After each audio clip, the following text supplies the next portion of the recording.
ไหลเจ้าวาดวัดมิ่งเมืองมูลตำบลพี่ชัยอำเภอเมืองจังหวัดลำปางได้นำรายการศิลธรรมกับเมืองมาพบมาปะวันนี้ก็เป็นวันพุธที่23เดือนเมษายนพุทธศักราช2568นะก็อยู่ในช่วงของเทศกาลต้อนรับวันปีใหม่เมืองเฮาอยู่นะหลายที่หลายต่างก็ยังบัดสุดบัดซ้อยเรื่องของการไปสุมากะละวะวัดน้ำดำหัวนะก็บอกว่ารายการนี้ท่านผู้ฟังที่ฟังตั้งขึ้นสถานีวิทยุเพื่อการศึกษา FM 106.50 เมกะเฮิรตซ์ของวิทยาลัยสงฆ์นครลำปางซึ่งสถานีที่ตั้งก็อยู่ที่วัดบุญยวาสวิหารพระอารามหลวงคงจะได้ยินได้ฟังตะกี้ก็ต้องขออนุโมทนาขอบคุณครับน้องนัทที่เปิ่นได้ลิงก์รายการเข้าสู่สถานีนะมันบัดได้ตัดเข้าสถานีสกรรมวันนี้วันก็เป็นวันพุธสัปดาห์ที่3ของเดือนเนาะก็ได้รับมอบหมายให้ออกรายการตั้งขึ้นสถานีวิทยุ FM 106.50 เมกะเฮิรตซ์ตัวแล้วก็ลิงก์สัญญาณไปสู่คลื่นสีขาวเพื่อชาวประชาแต่ก็บ่มั่นใจว่าตอนนี้มันลิงก์ไปหรือยังเนาะมันลิงก์ไปหรือยังพอตะกี้ก็ถ้าฟังเนื่องจากว่า106มันบ่ได้ลิงก์คลื่นสีขาวก็บ่ฮู้ว่าลิงก์หรือยังเนาะถ้าลิงก์แล้วก็ต้องขออนุโมทนาขอบคุณปรากฏว่าเช็คพอละลิงก์ไปสู่คลื่นสีขาวเพื่อชาวประชาซึ่งก็เป็นสถานีวิทยุเครือข่ายติดโดยเมตตาธรรมของท่านอาจารย์พระครูอภิวัฒนวิกรมรองเจ้าคณะอำเภอดอยหล่อเอาละก็เดี๋ยวสักกับเจริญพรไว้สาเจ้าสวัสดีปีใหม่ปีใหม่ชัดเจนแล้วเนาะโทรมาแจ้งว่าได้ยินได้ฟังดีละเนาะดีละลำปางเฮาขอบคุณเนอะดีละที่เป็นมอนขอบคุณเจริญพรเนอะสาธุเดี๋ยวแม่ก็ไปไหนบ่ใครได้แล้วเด้ออยู่บ้านฟังแล้วกันตับเชนแล้วเอาบุญรักษาเดี๋ยวว่างไปเอวหาเด้อไปให้กำลังใจอยู่ดีมีสุขเจริญพรแม่เป็นกำลังใจเด้อขอบคุณเจริญพรเจริญพรทางเด้อทางครูอันนี้เวียงเวียงปลาเป้าชัดเจนดีแม่ขจรขอบคุณมากก็ครับสาธุขึ้นสีขาวก็ชัดเจน106.5ชัดเจนดีศรัทธาโทรมาบอกแล้วขอบคุณที่เป็นมอนิเตอร์คอยเฝ้าฟังว่ารายการศิลธรรมกับเมืองโดยพระครูศิริธรรมบัณฑิตดังไปถึงไหนพ่องเนี่ยนะกี้ก็ป้อสมควรปุ้นเวียงป่าเป้าแม่ขจรอย่างปุ้นเนาะเป็นว่าชัดเจนดีนะแม่ขจรเรดิโอขอบคุณมากนะซึ่งก็ขึ้นสีขาวเพื่อชาวประชานี่ก็ท่านอาจารย์พระครูอภิวัตธนวิกรมเป็นว่ามีขึ้นสถานีเครือข่ายแห่งหลายสถานีที่เปิ้นหันความสำคัญของการเผยแพร่พระพุทธศาสนาไปสู่สถาญาติโยมตั้งขึ้นสถานีวิทยุเนาะสถาผู้เฒ่าผู้แก่อีป่อยแม่ตั้งหลายอยู่ตั้งบ้านตั้งจองนะเนี่ยไปไหนแต่อยู่กับบ้านกับจองก็สามารถฟังวิทยุฟังรายการวิทยุของครูบาอาจารย์หลายตนหลายองค์ก็เท่ากับเหมือนกับว่าเฮาเนี่ยได้ไปจูติฟังวิทยุฟังรายการธรรมะที่เปิ้นถ่ายทอดตั้งขึ้นสีขาวอยู่วัดต่างๆในเชียงใหม่ก็ดีเวียงป่าเป้าก็ดีลำปางก็ดีท่านอาจารย์สมชาติไปธุดงค์ตั้งใดอีป่อยแม่ตั้งหลายก็ได้ไปตัวเสมือนว่าได้ไปตัวเจริญพรราชการครับหลวงพ่อครับผมเชียงดาวเรากำลังออกอยู่ใช่ไหมครับออกอยู่ครับชัดเจนดีใช่ไหมครับ จำเบอร์ได้ จำเบอร์ได้ครับผม ชัดเจนอาจารย์ผู้สัญญาอาจารย์ปีจังดาว ขอบพระคุณครับผมหลวงพ่อครับ ฟังอยู่ครับขอบพระคุณครับเอาละขอบคุณมากเนาะที่เปิ้นได้มาแจ้งความชัดเจนของรายการศิลธรรมกำเมืองเนาะ6 โมงถึง 2 ทุ่มนะวันนี้เราฟังกันช่วงแรกก็ฟังทีละกึ่งกันนะทีละ1 ชั่วโมงเนาะอยู่กัน2 ชั่วโมง1 ชั่วโมงก็จะบรรยายไปเสร็จแล้วก็จะจับมด1 ชั่วโมงแรกก็จะฮื้อสถาได้โทรเข้ามาในรายการตอนนี้ปะต้าเตือเอาละฮู้ละ ว่าสัญญาณชัดเจนดี0649495999จดไว้ก่อนจดไว้ก่อนแต่ฟังโทรเตือแฮมคืนนึงที่เปิ้นได้เกื้อกูลอุดหนุนรายการศิลธรรมกำเมืองเอาสัญญาณนี้ไปออกอยู่ที่วัดไฟหินสถานีวัดไฟหินท่านอาจารย์พระครูสมุวิศวัตรวรกิจโจฮัลโหลเจ้าท่านอาจารย์เจ้าเจริญพรอีแม่หยังก็ไม่เอ้ยวังวนวังเหนือวังเหนือชัดเจนดีเนาะ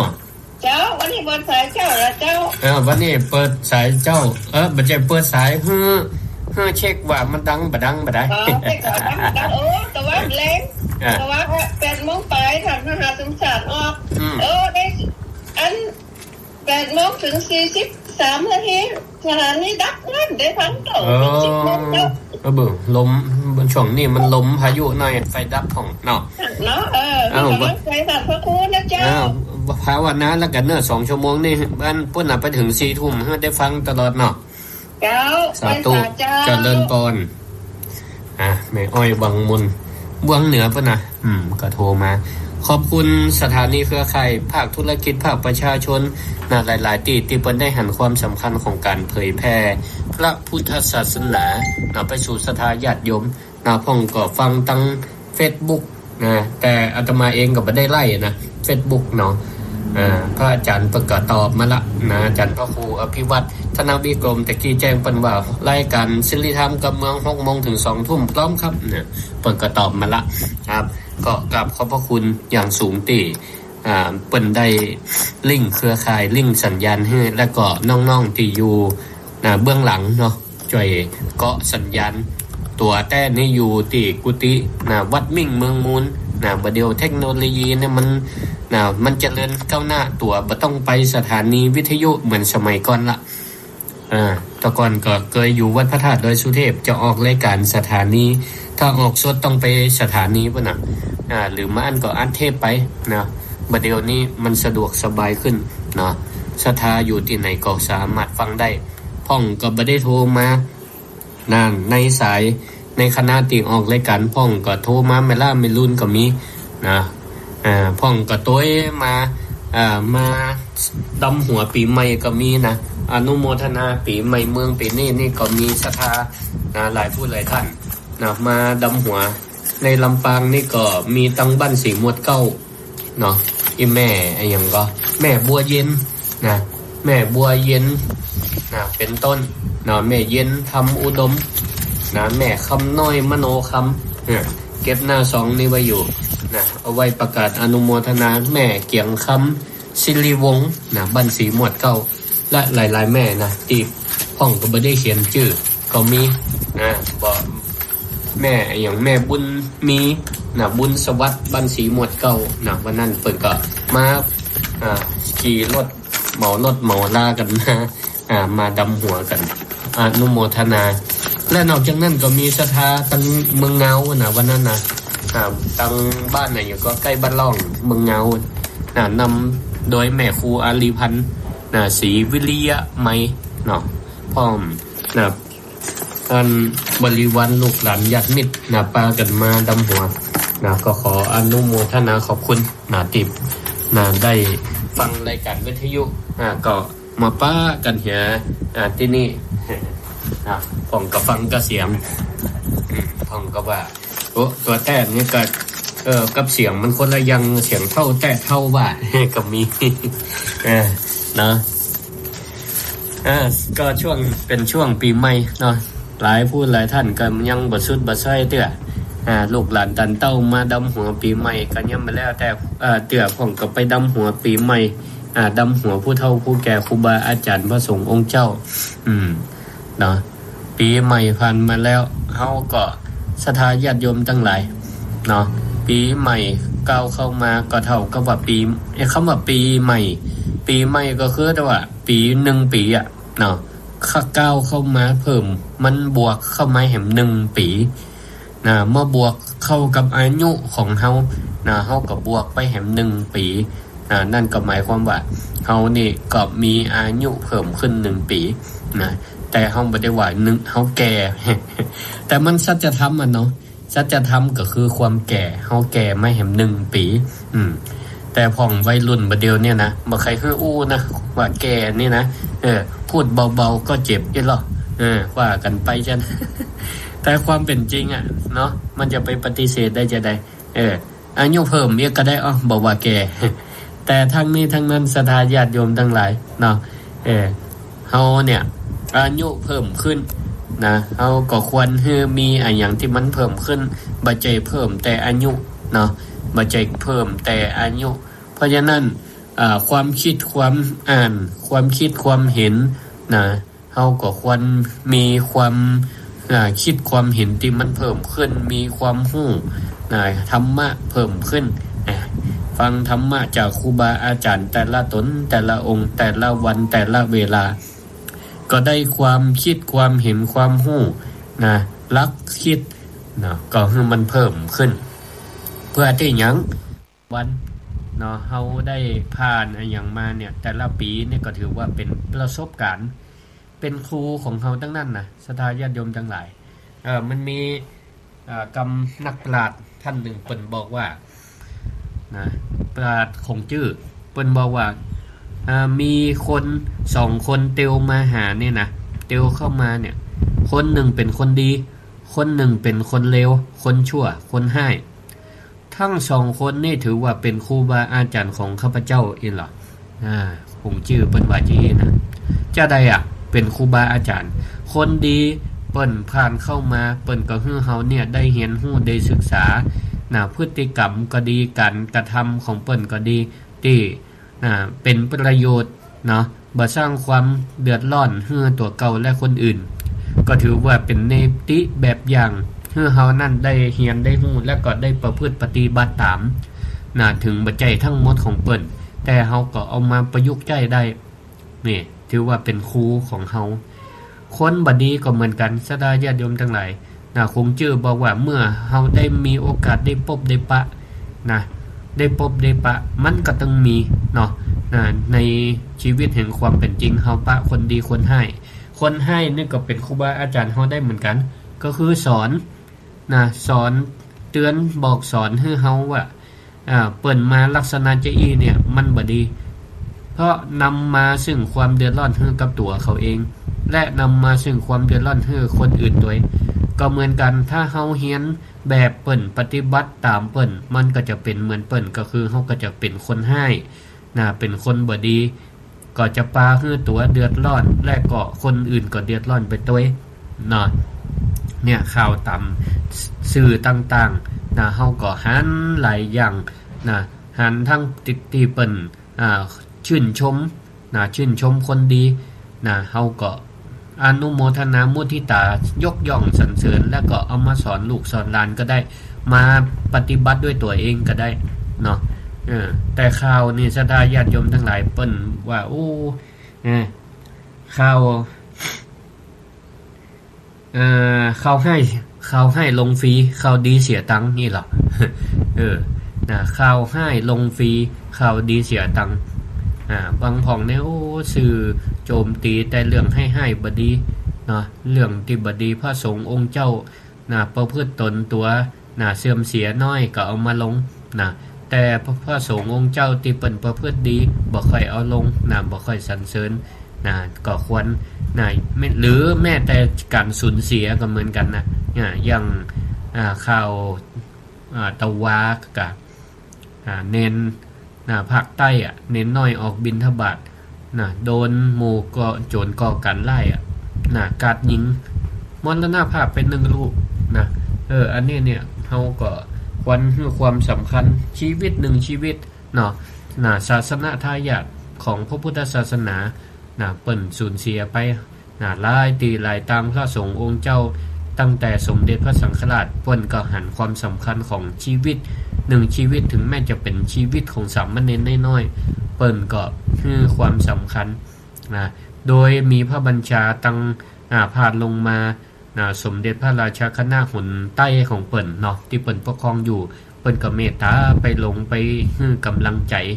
ไปเยี่ยมไปใจตนที่เปิ้นได้รับบาดเจ็บเนี่ยอย่างนี้เป็นต้นศรัทธาญาติโยมทั้งหลายเนาะอันใดที่ผ่านเข้ามาในประสบการณ์ของเฮาตั้งตาตั้งหูจมูกลิ้นกายใจทุกสิ่งอย่างเป็นครูของเฮาทั้งนั้นเป็นครูทั้งนั้นเป็นครูสอนให้เฮาว่าอันนี้ดีเฮาก็ควรประพฤติปฏิบัติตามอันนี้บ่ดีก็สอนให้เฮาได้ฮู้เป็นครูสอนให้เฮาว่าอันนี้อย่าเอาเป็นเยี่ยงอย่างนี้เป็นต้นเนาะศรัทธาญาติโยมท่านทั้งหลายอายุเฮาก็เพิ่มขึ้นมา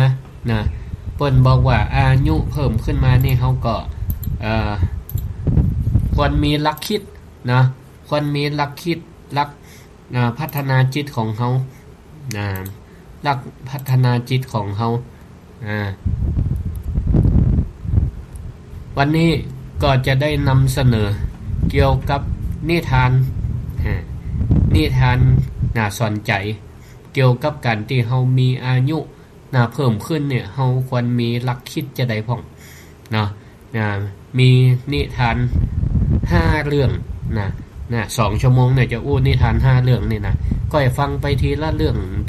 แล้วกันเนาะเพื่อที่จะได้พิจารณาสอนจิตสอนใจเฮาตัวเนาะเอาไปเป็นคติแนะนำลูกหลานตันเต้าไปตัวได้มุมแง่คิดดีๆเนาะเรื่องที่1เรื่องที่1เนี่ยมีละอ่อนตัวน้อยๆได้อู้กับคุณแม่ของเปิ้นมีละอ่อนน้อยได้อู้กับคุณแม่ของเปิ้นว่าวันนี้แม่งามขนาดนี่ละอ่อนตัวน้อยๆชมแม่ของเปิ้นว่าแม่งามขนาดนี้หรอแม่แปลกใจว่าวันนี้ลูกจะได้มาชมบัลลังก์ใครได้อย่างใกล้แม่ก็เลยถามกลับไปว่ามันจะได้ว่าวันนี้มาชมอีแม่งามใครได้อย่างก้าลูกลูกก็ตอบว่าบ่ใครได้ยังวันนี้ชมอีแม่ว่าวันนี้แม่งามเพราะว่าแม่นั่นอารมณ์ดีแล้ววันนี้มาอารมณ์เสียหน้าตาบ่บึ้งบ่ตึงวันนี้แม่พอหน้าตาแจ่มใสบ่โคตรบ่เกลียดบ่จมบ่ด่าลูกหลานแล้วนี่แม่ฟังใจอีแล้วก็แม่ก็นึกได้ว่าลูกนี่มันก็เปิ้นด้วยความบริสุทธิ์ใสซื่อเนาะละอ่อนไล่เดียงสาหันจะใดก็ว่าจะอันหันก็คือหันว่าแม่เนี่ยบ่โคตรบ่เกลียดคนบ่โคตรบ่เกลียดหน้าตาก็แจ่มใสยิ้มแย้มแจ่มใสก็เป็นคนงามนี่ล่ะคนงามนี่ทำได้ง่ายเรื่องนี้ก็เลยสอนเฮาว่าความงามนี่ศรัทธาญาติโยมทั้งหลายมันทำได้ง่ายใครจะเป็นคนงามคนหล่อนี่ทำได้ง่ายขนาดแค่เนี่ยยังบ่โคตรเนาะ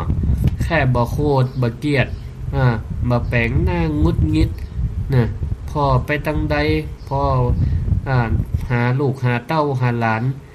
เปื่อนร่วมบ้านร่วมจองไปตังใดก็ยิ้มแย้มแจ่มใส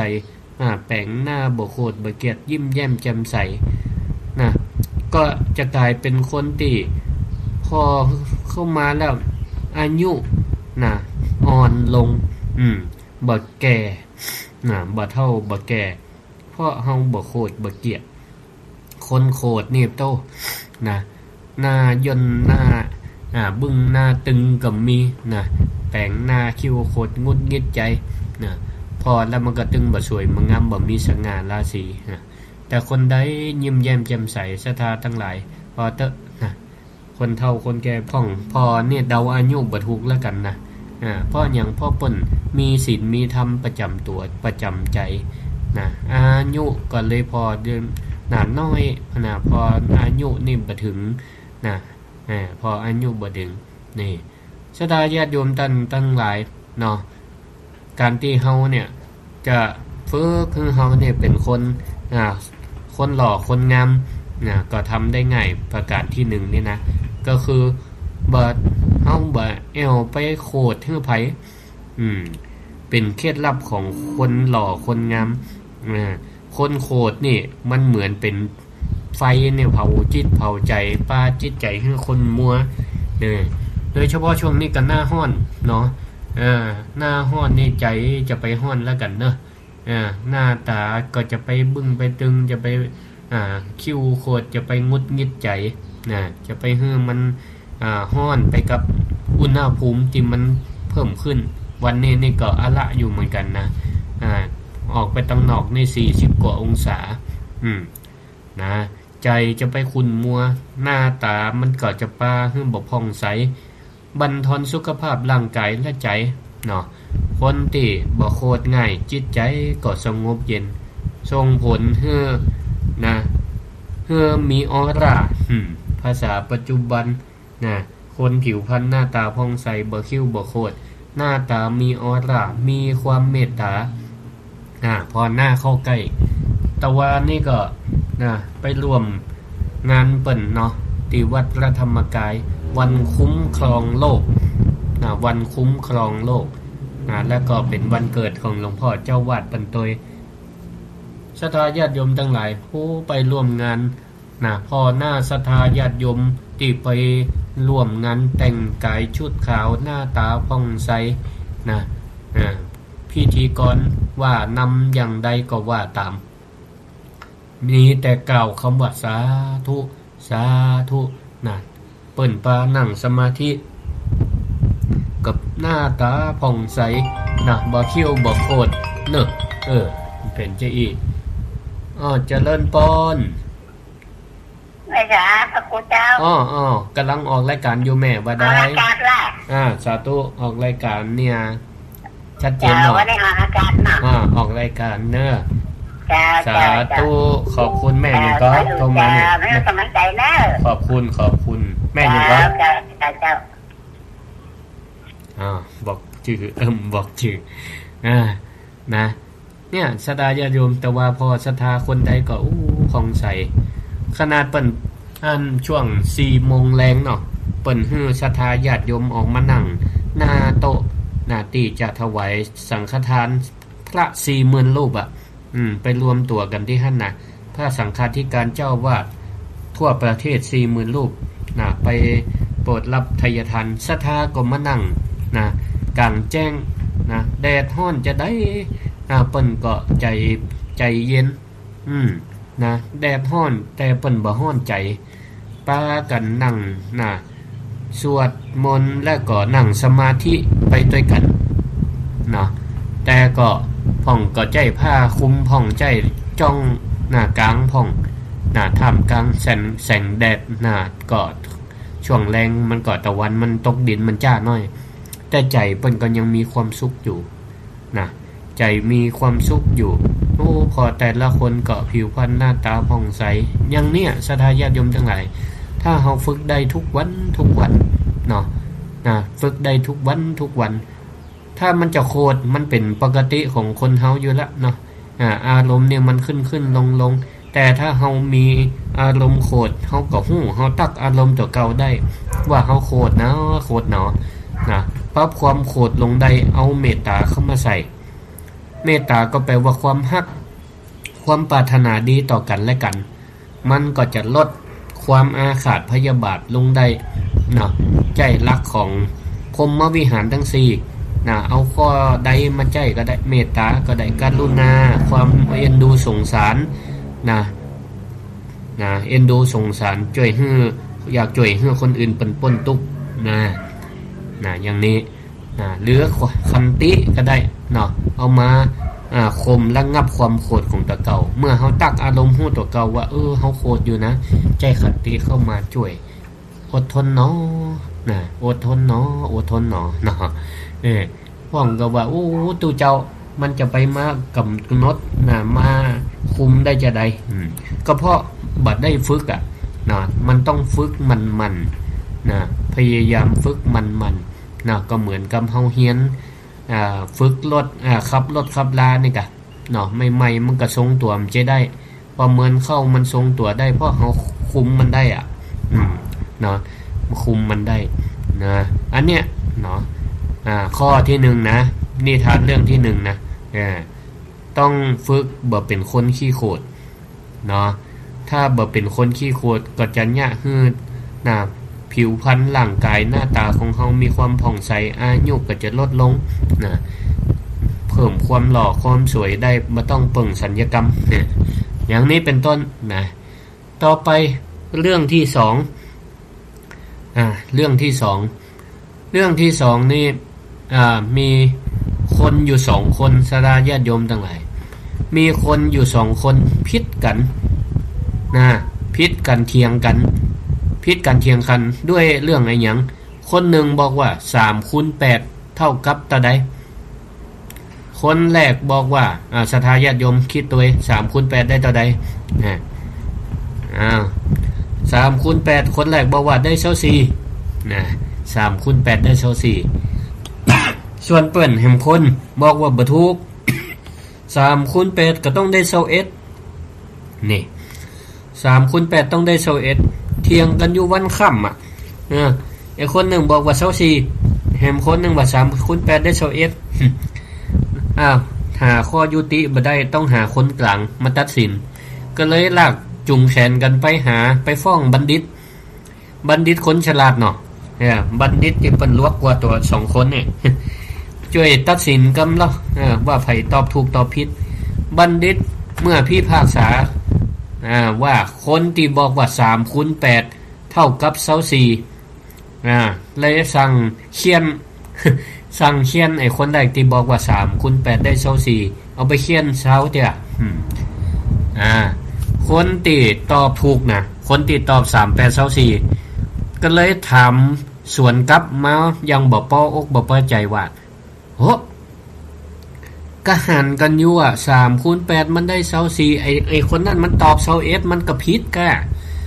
แล้วจะได้มาลงโทษเฮาผมตอบ24ถูกต้องตัดสินบ่ถูกบ่เป็นธรรมนี่ จะได้ตัดสินผิดแล้วก็มาตีคนตอบถูก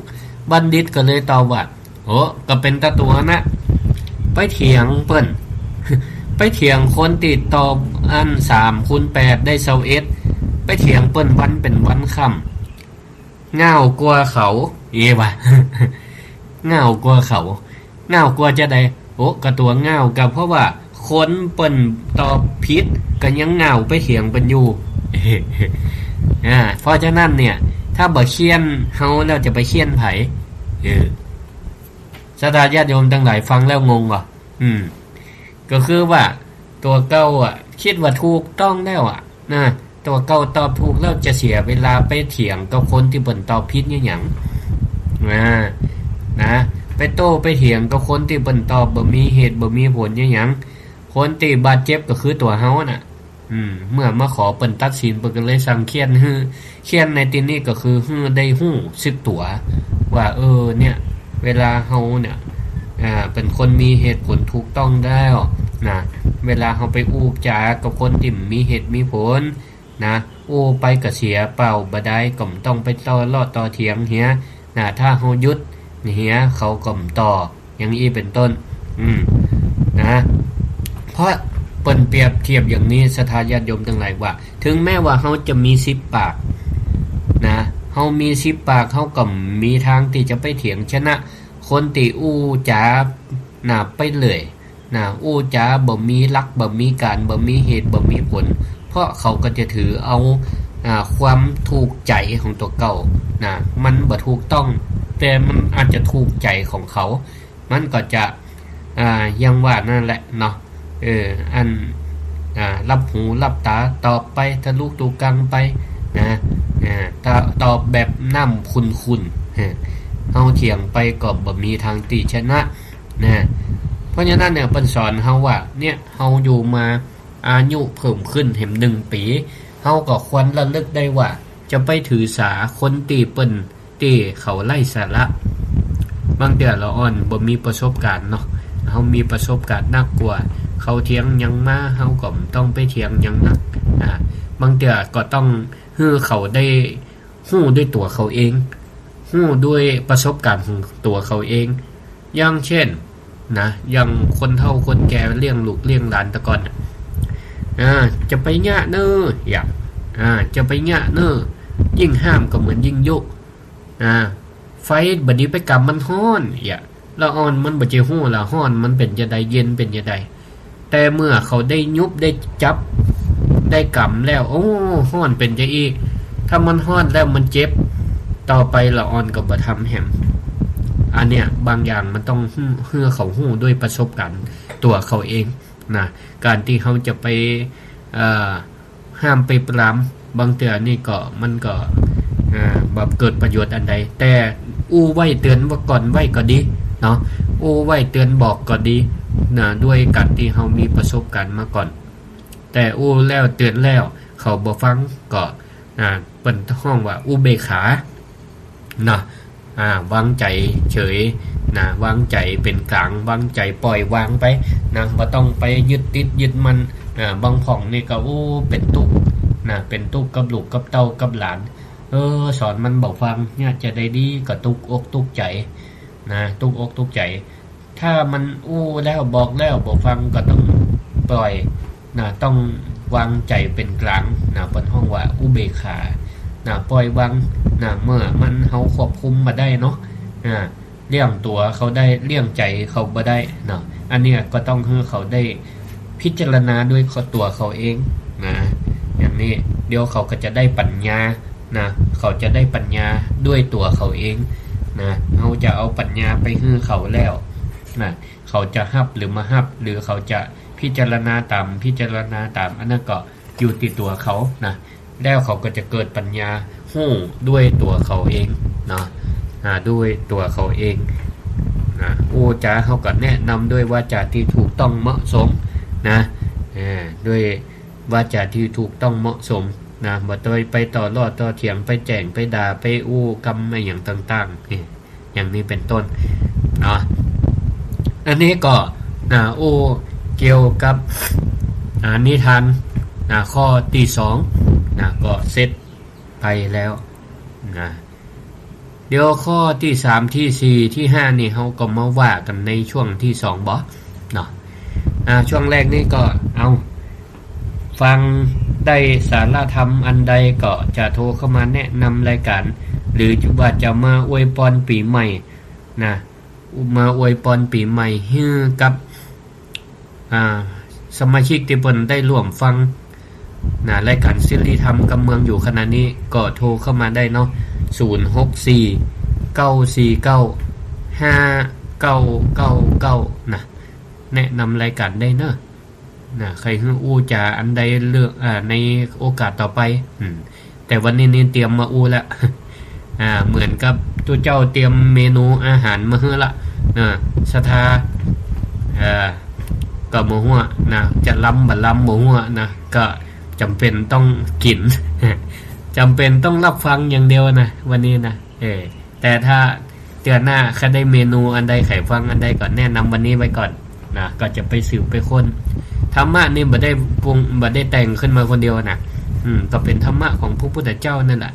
เพียงแต่ว่าเฮาเอามาประยุกต์นะเอาเรื่องราวที่มันเกิดขึ้นในชีวิตประจำวันแต่มันก็เป็นอาการลิโกไม่จำกัดเวลาเนาะธรรมะมันก็เป็นตัวเดิมนะบอกว่าอดีตปัจจุบันความโกรธเคยเป็นจะได้ความโกรธปัจจุบันมันก็สีหน้าท่าทางอาการก็เหมือนเดิมก็มากับสถาให้เฮาได้กันเข้าใจภาษากรรมกำเมืองให้มันง่ายๆเนาะฟังง่ายๆเข้าใจง่ายๆหรือว่าไปก็โวยไปหน่อยฟังบ่เคยตันบ่เคยเข้าใจก็แนะนำติชมรายการได้เนาะ064-949-5999นะแบ่งเป็น2ช่วงแล้วกันเนาะบางห้องก็เคยโทรในรายการแต่ว่าบ่ตันเปิดนะเอา ได้โทรรอบแรกแล้วกับเอาละเปิดโอกาสรอบ2ให้คนอื่นเพิ่นได้โทรต่อเองนะ064-949-5999นะรายการสิริธรรมกำเมืองพอครูสิริธรรมบัณฑิตนะวันนี้ก็อู้เกี่ยวกับอายุนะของเฮาเนี่ยเพิ่มบวกขึ้นไปนะแต่ละปีเฮาควรจะนะเพิ่มมาอย่างพ่องนะเพิ่มมาอย่างพ่องหรือว่าคงมาอย่างไว้เนาะอย่างข้อแรกตะกี้นะอายุเพิ่มขึ้นแต่ความโคตรจะไปให้มันเพิ่มเนาะพยายามลดความโคตรลงมันจะได้อายุก็จะได้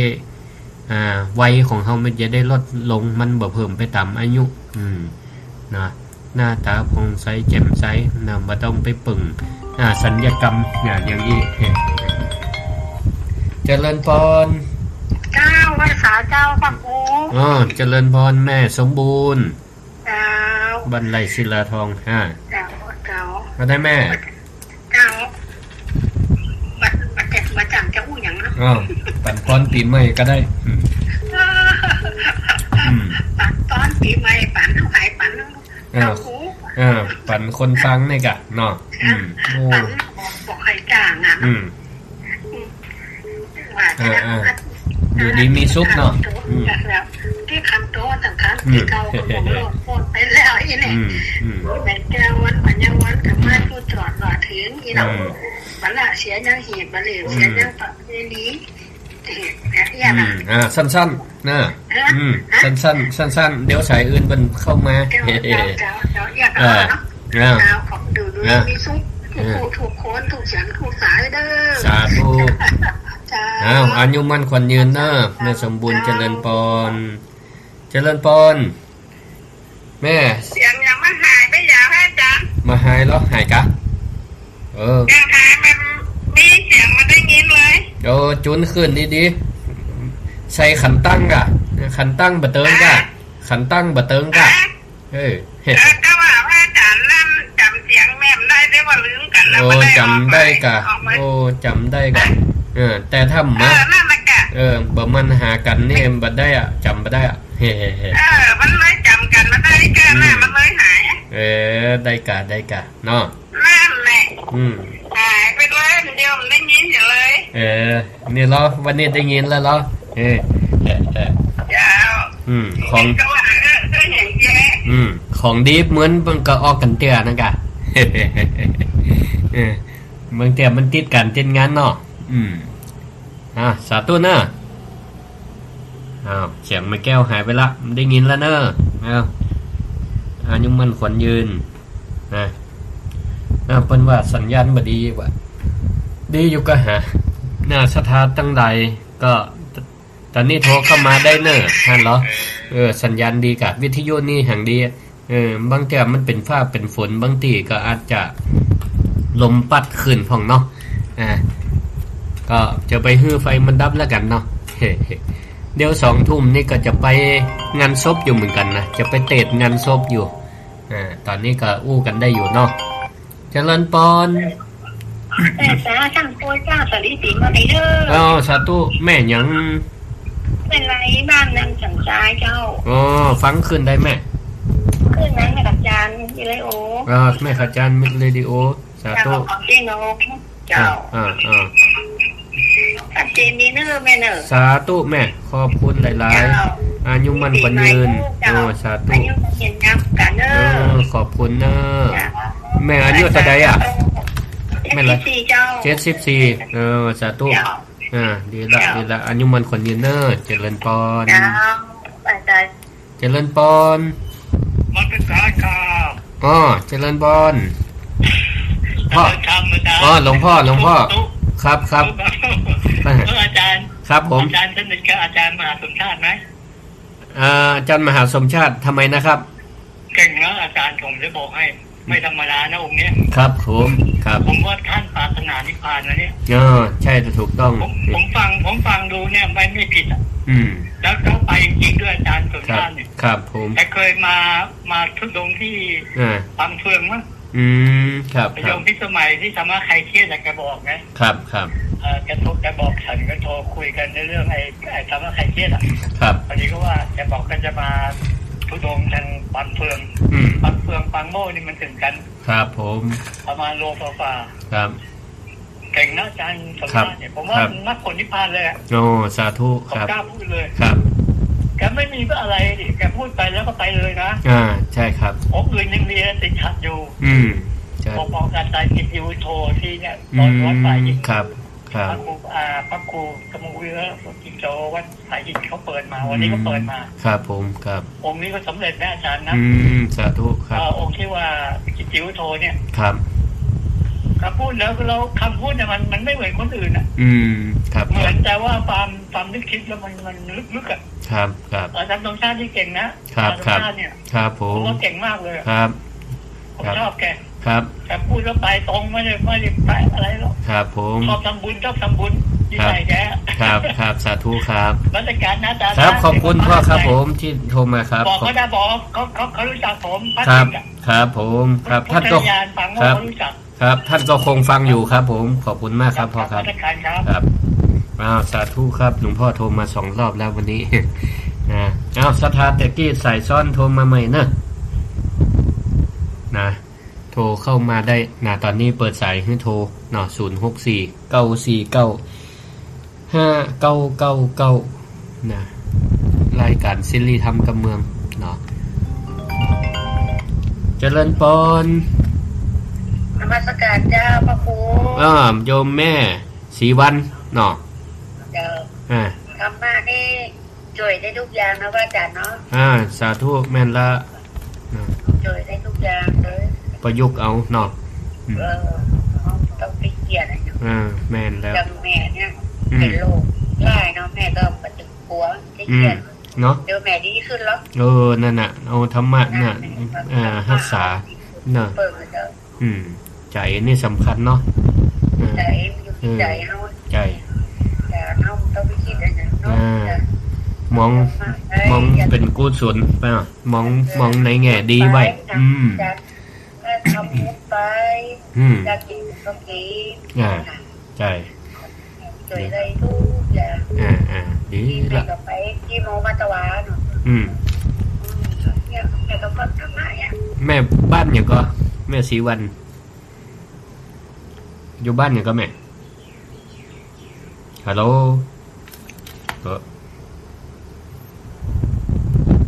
เจริญพรไม่ใช่คุณเจ้าแม่อย่างก็แม่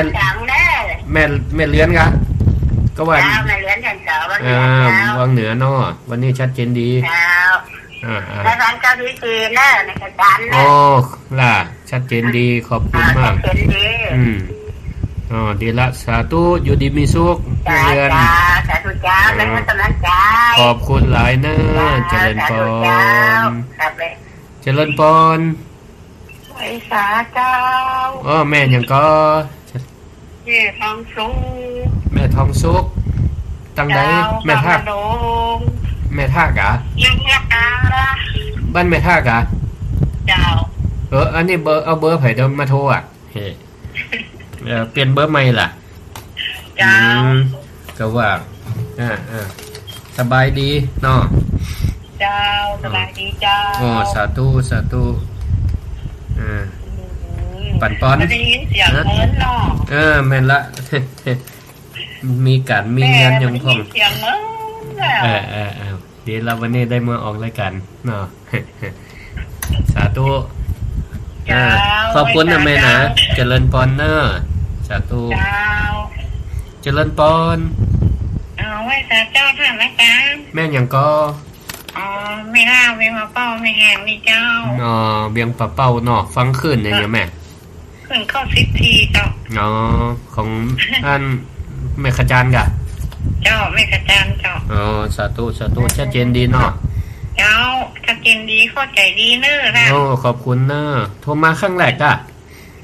ครั้งแรกเจ้าเข้าใจดีสาธุขอบคุณติดตามรายการขอบคุณเนอะอยู่ดีมีสุขเดินปอนขอบคุณทุกสายที่โทรเข้ามาเนาะก็เจียงไฮ้ก็โทรมาละเจียงใหม่ เจียงดาวเนาะอำเภอฝางเนี่ยหมูได้ยินก็จะกูเตียก็โยมอันกนกพิษจังไรมาบอกนะว่าฟังขึ้นน้ำบ่อชาววาเนาะวัดพระบาทอุดมนะวันนี้หมูแจ้งแจ้งมาแล้วนี่ในไลน์สาธุนะโยมว่าฟังอยู่เนอะตั้งนี้ฟังอยู่นะอนุโมทนาสาธุเพิ่นว่าได้ปบได้ปะกับหลวงพ่อครูอุดมศิริทัตน์เพิ่นจังอันนั้นเพิ่นจังไปแอวดีนะ จังไปแอวทั้งพุ่นดีสาธุตมานี่บ่ค่อยได้ไปทางพุ่นนะไปทางวังน้อยพุ่นน่ะทางวิชาการอนุโมทนาหลายตีหลายตังเนี่ยได้ฟังละปูนตังบ้านห้องมีไผโทรมาแต่ละตังห้วยตองซักเนี่ยเนาะหมู่ฮู้ว่าตังเมืองน่านแรงๆจะอีนี่เพิ่นได้ฟังก่อนนะแต่ถ้าเด็กๆนี่2 ทุ่มถึง 4 ทุ่มนี่โพสต์ไปแผ่วตังเมืองน่านเมืองแป่เพิ่นเนาะขอบคุณที่โทรมาแนะนำรายการศิริธรรมกับเมืองนะเดี๋ยวก็จะพักเบรกสักหน่อยนึงแล้วก็เพื่อสถาได้ฟังเพลงขั้นรายการแล้วก็เดี๋ยวก็จะได้เปิดดีหนีไปตังใดแต่ในช่วงที่2 1 ทุ่มถึง 2 ทุ่มมาฟังนิทานแหม3 เรื่องนิทานสอนใจมีทั้งหมด5 เรื่องวันนี้ฉายหนัง 5 เรื่องฉายไปแล้ว2 เรื่องละเดี๋ยวก็มาฟังเรื่องที่3เรื่องที่4ที่5กันต่อเนาะรอบแรกมีแหมก่อน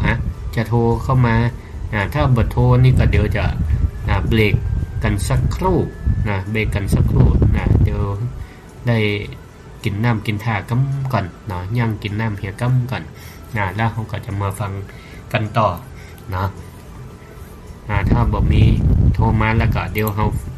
ย่างเบรกกันก่อนเนาะ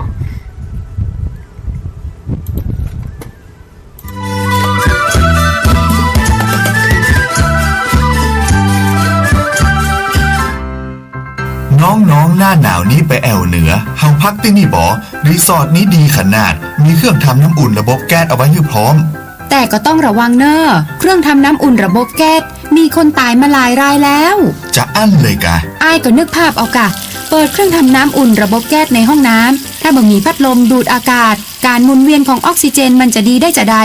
ในเมื่อการเผาไหม้บ่สมบูรณ์ก็เกิดการสะสมแก๊สคาร์บอนมอนอกไซด์สูดดมเข้าไปมันจะไปจับกับเม็ดเลือดแดงและทำให้เม็ดเลือดแดงจับกับออกซิเจนได้น้อยลงเมื่อออกซิเจนเข้าไปถึงปอดก็จะย่าให้คลื่นไส้เมาหัวหายใจยากจนถึงขั้นเป็นลมแล้วก็ตายได้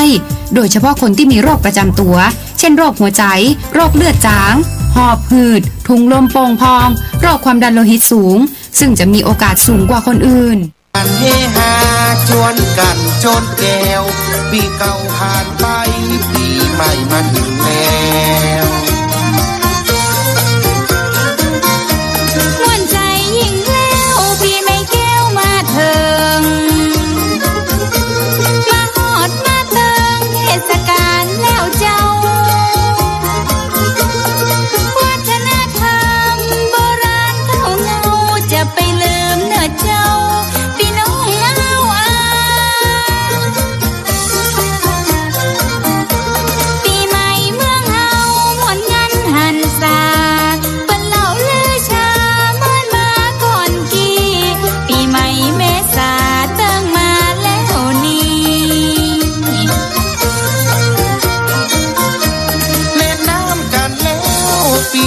เมืองเหนือเมารถเมาเรือปิกเมือแอวบางเมื่อที่ปีไหนก็มีหนึ่งครั้งประกันปิกบ้านคืนถิ่นคืนแดนเจียงใหม่เจียงไฮ้แม่สายเจียงเสนตึงลูกตึงแฟนควงแขนปิกบ้านหยุดงานเดินทางไต่ลำอยู่ไกลภาคใต้ภาคกลาง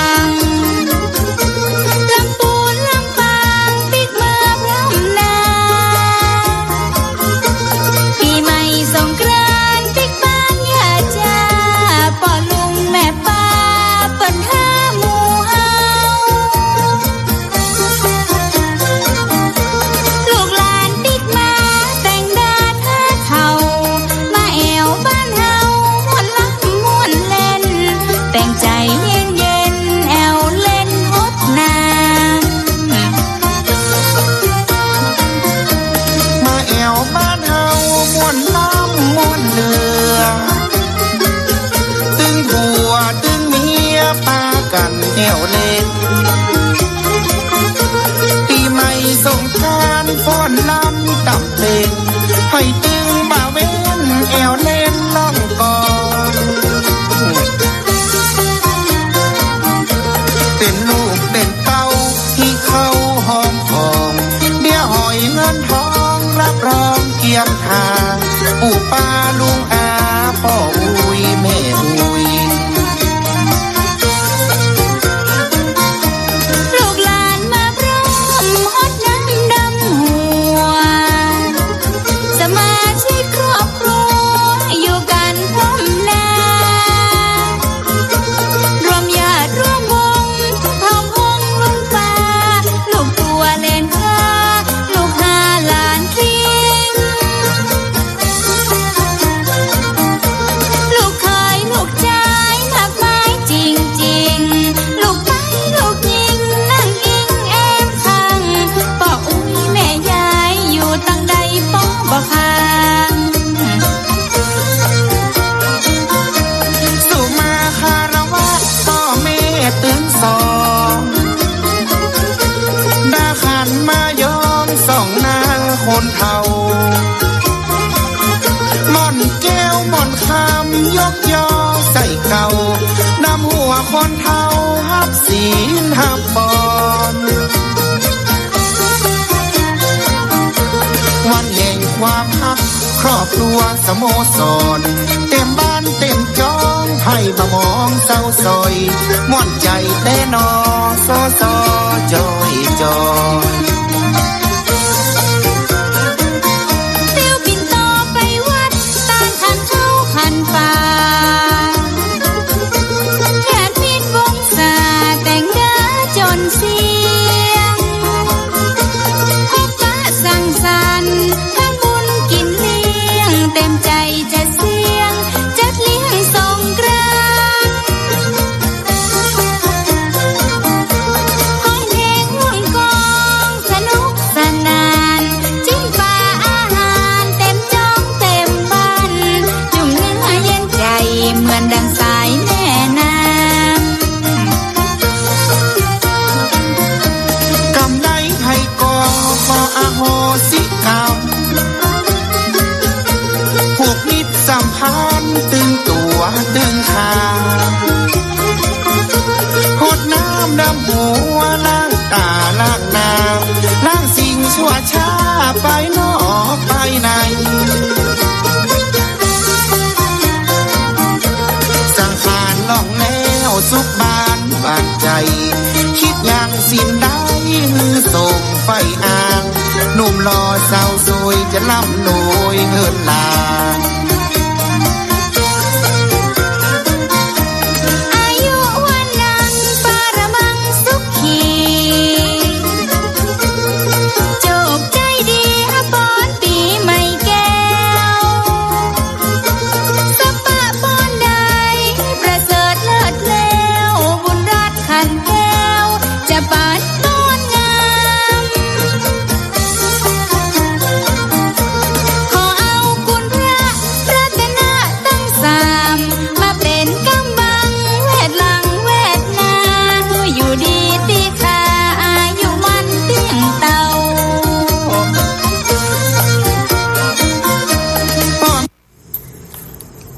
ราศรัทธาญาติโยมท่านผู้ฟังทั้งหลาย เสียงที่ท่านได้รับฟังอยู่ขณะนี้ก็เป็นเสียงรายการศิริธรรมกำเมืองเนาะออกอากาศบรรยายโดยพระครูศิริธรรมบัณฑิต อาจารย์ประจำวิทยาลัยสงฆ์นครลำปางมหาวิทยาลัยมหาจุฬาลงกรณราชวิทยาลัยแล้วก็เป็นเจ้าอาวาสวัดมิ่งเมืองมูลตำบลพิชัยอำเภอเมืองจังหวัดลำปางเข้ามาสู่ช่วงที่2ในเวลา1 ทุ่มถึง2 ทุ่มขอกราบขอบพระคุณท่านอาจารย์พระครูอภิวัฒนวิกรมที่เปิ้นได้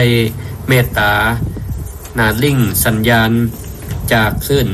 สถานีวิทยุเพื่อการศึกษาวิทยาลัยสงฆ์นครลำปาง FM 106.50 เมกะเฮิรตซ์จังหวัดลำปางไปสู่คลื่นสีขาวเพื่อชาวประชา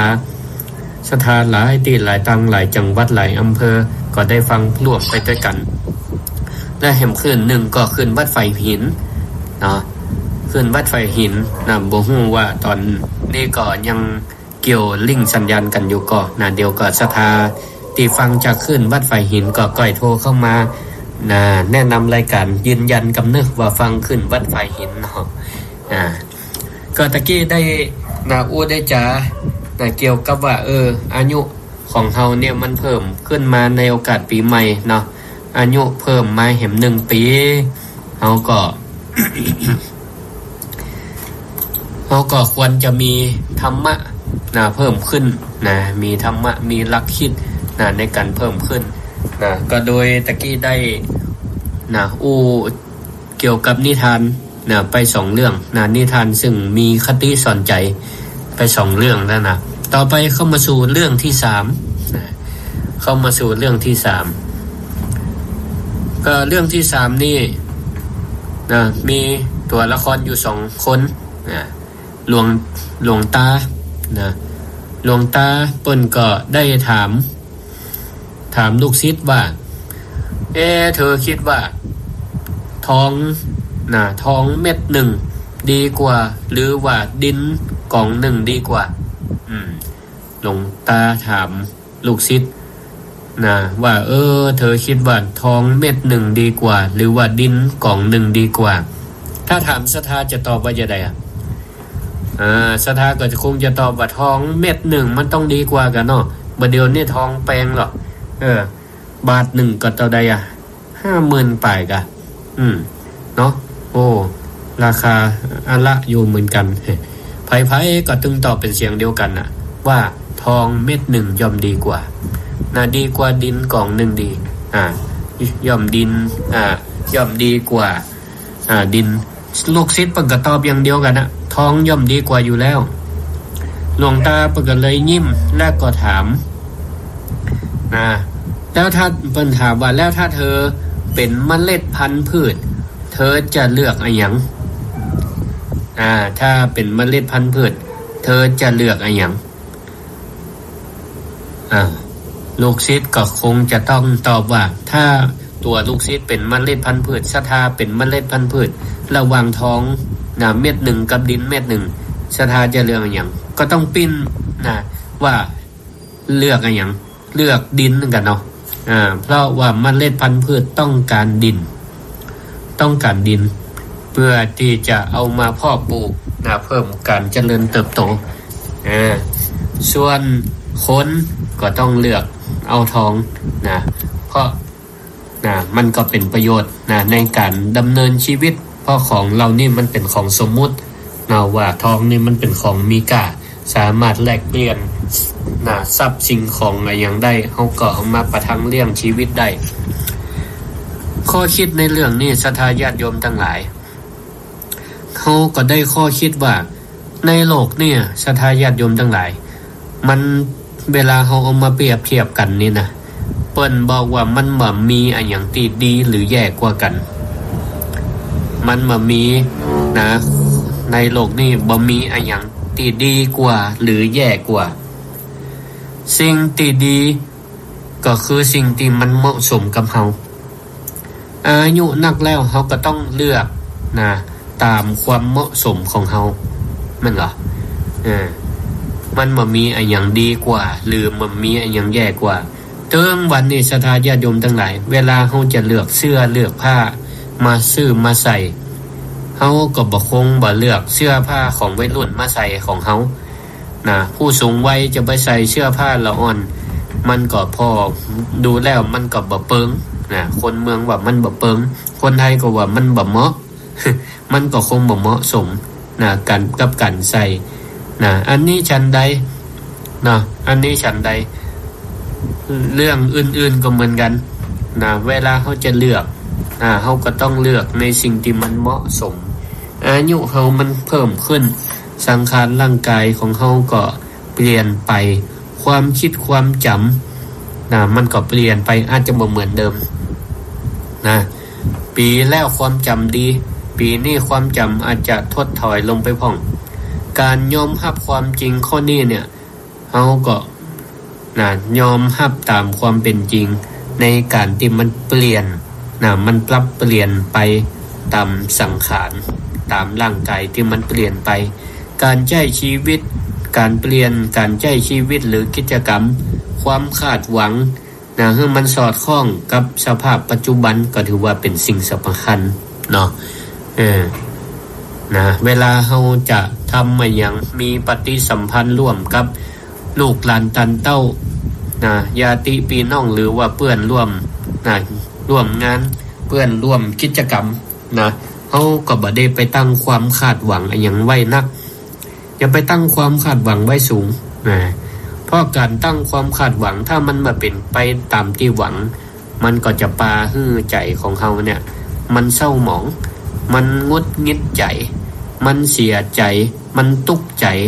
นะมันตุกใจแต่ถ้าเฮาปล่อยไปตามธรรมชาติของมันเนาะเปลี่ยนไปตามธรรมชาติของมันเข้าใจในสิ่งที่มันเปลี่ยนนะที่มันเปลี่ยนแล้วก็เลือกเอาในสิ่งที่มันเหมาะมันสมกับตัวของเฮาเองการฝืนนะสิ่งที่มันการฝืนทำในสิ่งที่มันบ่เหมาะสมกับวัยหรือกำลังของเฮามันก็อาจจะนำมาซึ่งความทุกข์เฮาได้นะอย่างคนเฒ่าเนี่ยเฮาต้องฮู้กำลังของตัวเก่าฮู้กำลังตัวเก่าจะไปขึ้นก็ไม่ก็ตอกจะไปหามก็ไม่ก็ตอกหรือว่าจากอันไปขึ้นนะปัดกำอย่างก็ใหญ่กำปุ้งอย่างต่างๆเนี่ยก็จะไปยะเนาะ เพราะว่ามันก็อันตรายเกิดพัดตกลงมามันก็จะยะนะร่างกายได้รับบาดเจ็บนะกระดูกนี่สำคัญนะศรัทธาญาติโยมทั้งหลายเนาะจะไปมันแตกมันร้าวเนาะเพราะว่าอวัยวะของคนเฒ่าคนแก่นี่เปราะบางเขาก็ต้องระมัดระวังจะลุกจะย่างจะเตี้ยวจะเดินจะเหินนี่ก็ต้องก่อยๆเนาะก็ต้องก่อยๆระมัดระวังมีสติมันใจสติเข้าไปกำกับถ้ามั่นใจได้ว่ามันมึนๆอย่างก็เตี้ยวได้หรือก็พยายามอยู่ใกล้ที่มันเกาะกำง่ายๆเนาะถ้ามันล่มมันตกลงไปเนี่ยมันบ่มีติเกาะติกำนี่ก็มันก็ส่งผลกระทบยะกระดูกเนาะได้รับบาดเจ็บมันร้าวมันเปราะบางมันเปราะบางหายก็หายยากเนาะหายก็หายยากอันเนี้ยเฮาก็ระมัดระวังเลือกทำในสิ่งที่มันเหมาะมันสมกับความพอดีของตัวเฮานะที่เฮาได้ฟังนิทานไปตะเกียนะมันบ่มีไอ้หยังดีที่สุดมันมีอย่างที่มันแย่ที่สุดนะมันเอาก็เลือกในสิ่งที่มันพอดีมันพอดีรักคำที่ได้ในเรื่องนี้ก็คือเราเข้าใจในความบ่เที่ยงแท้แน่นอนก็คืออนิจจังความบ่เที่ยงแท้แน่นอนของสังขารร่างกายจะไปเปรียบเทียบว่าปีที่แล้วมันยังแข็งแรงอยู่ปีนี้ก็ต้องแข็งแรงได้มันได้โรคภัยไข้เจ็บก็เหมือนกันเนาะปีนี้ปีแล้วสุขภาพดีปีนี้มันก็อาจจะมีพ่องแต่ถ้าเฮาฮู้เฮาก็ฮู้จักดูแลรักษาสุขภาพของตัวเก่าบ่ประมาทเนาะบ่ประมาทในการใช้ชีวิตฮู้จักประมาณตัวเก่าในการทำหน้าที่ในการทำงานให้มันเหมาะมันสมกับสุขภาพร่างกายอายุของเฮาอายุของเฮาแต่การออกกำลังกายนี่ก็ถือว่าเป็นการบริหารร่างกายที่ดีเฮาสังเกตพอคนเฒ่าคนแก่ที่อายุมันขวัญยืนพ่องเปิ้นก็ยังเตียวเดินเหินได้ทำกันเพียวหญ้ายังได้อยู่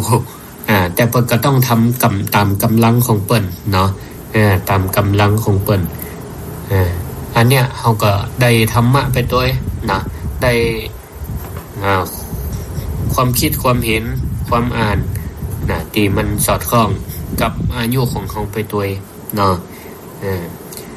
ต่อไปนิทานเรื่องที่4เรื่องที่4นี่มีอยู่ว่ามีนกแก้วมีนกแก้วตัวหนึ่งอยู่ในกรงก็มีความ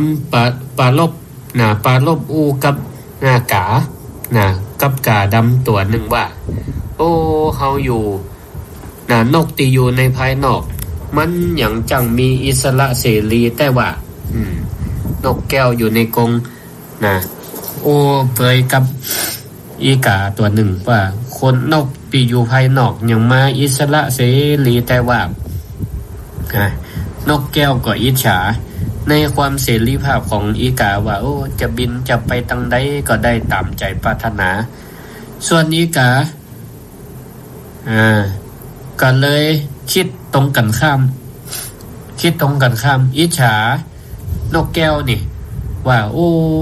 ไปว่าเตอะเฮาเนี่ยอิจฉาตัวอยู่ในกรงสะดวกสบายถึงเวลาคนก็เอาเข้าเอาน้ำมาให้กินแล้วนกทั้งสองนี่ก็แลก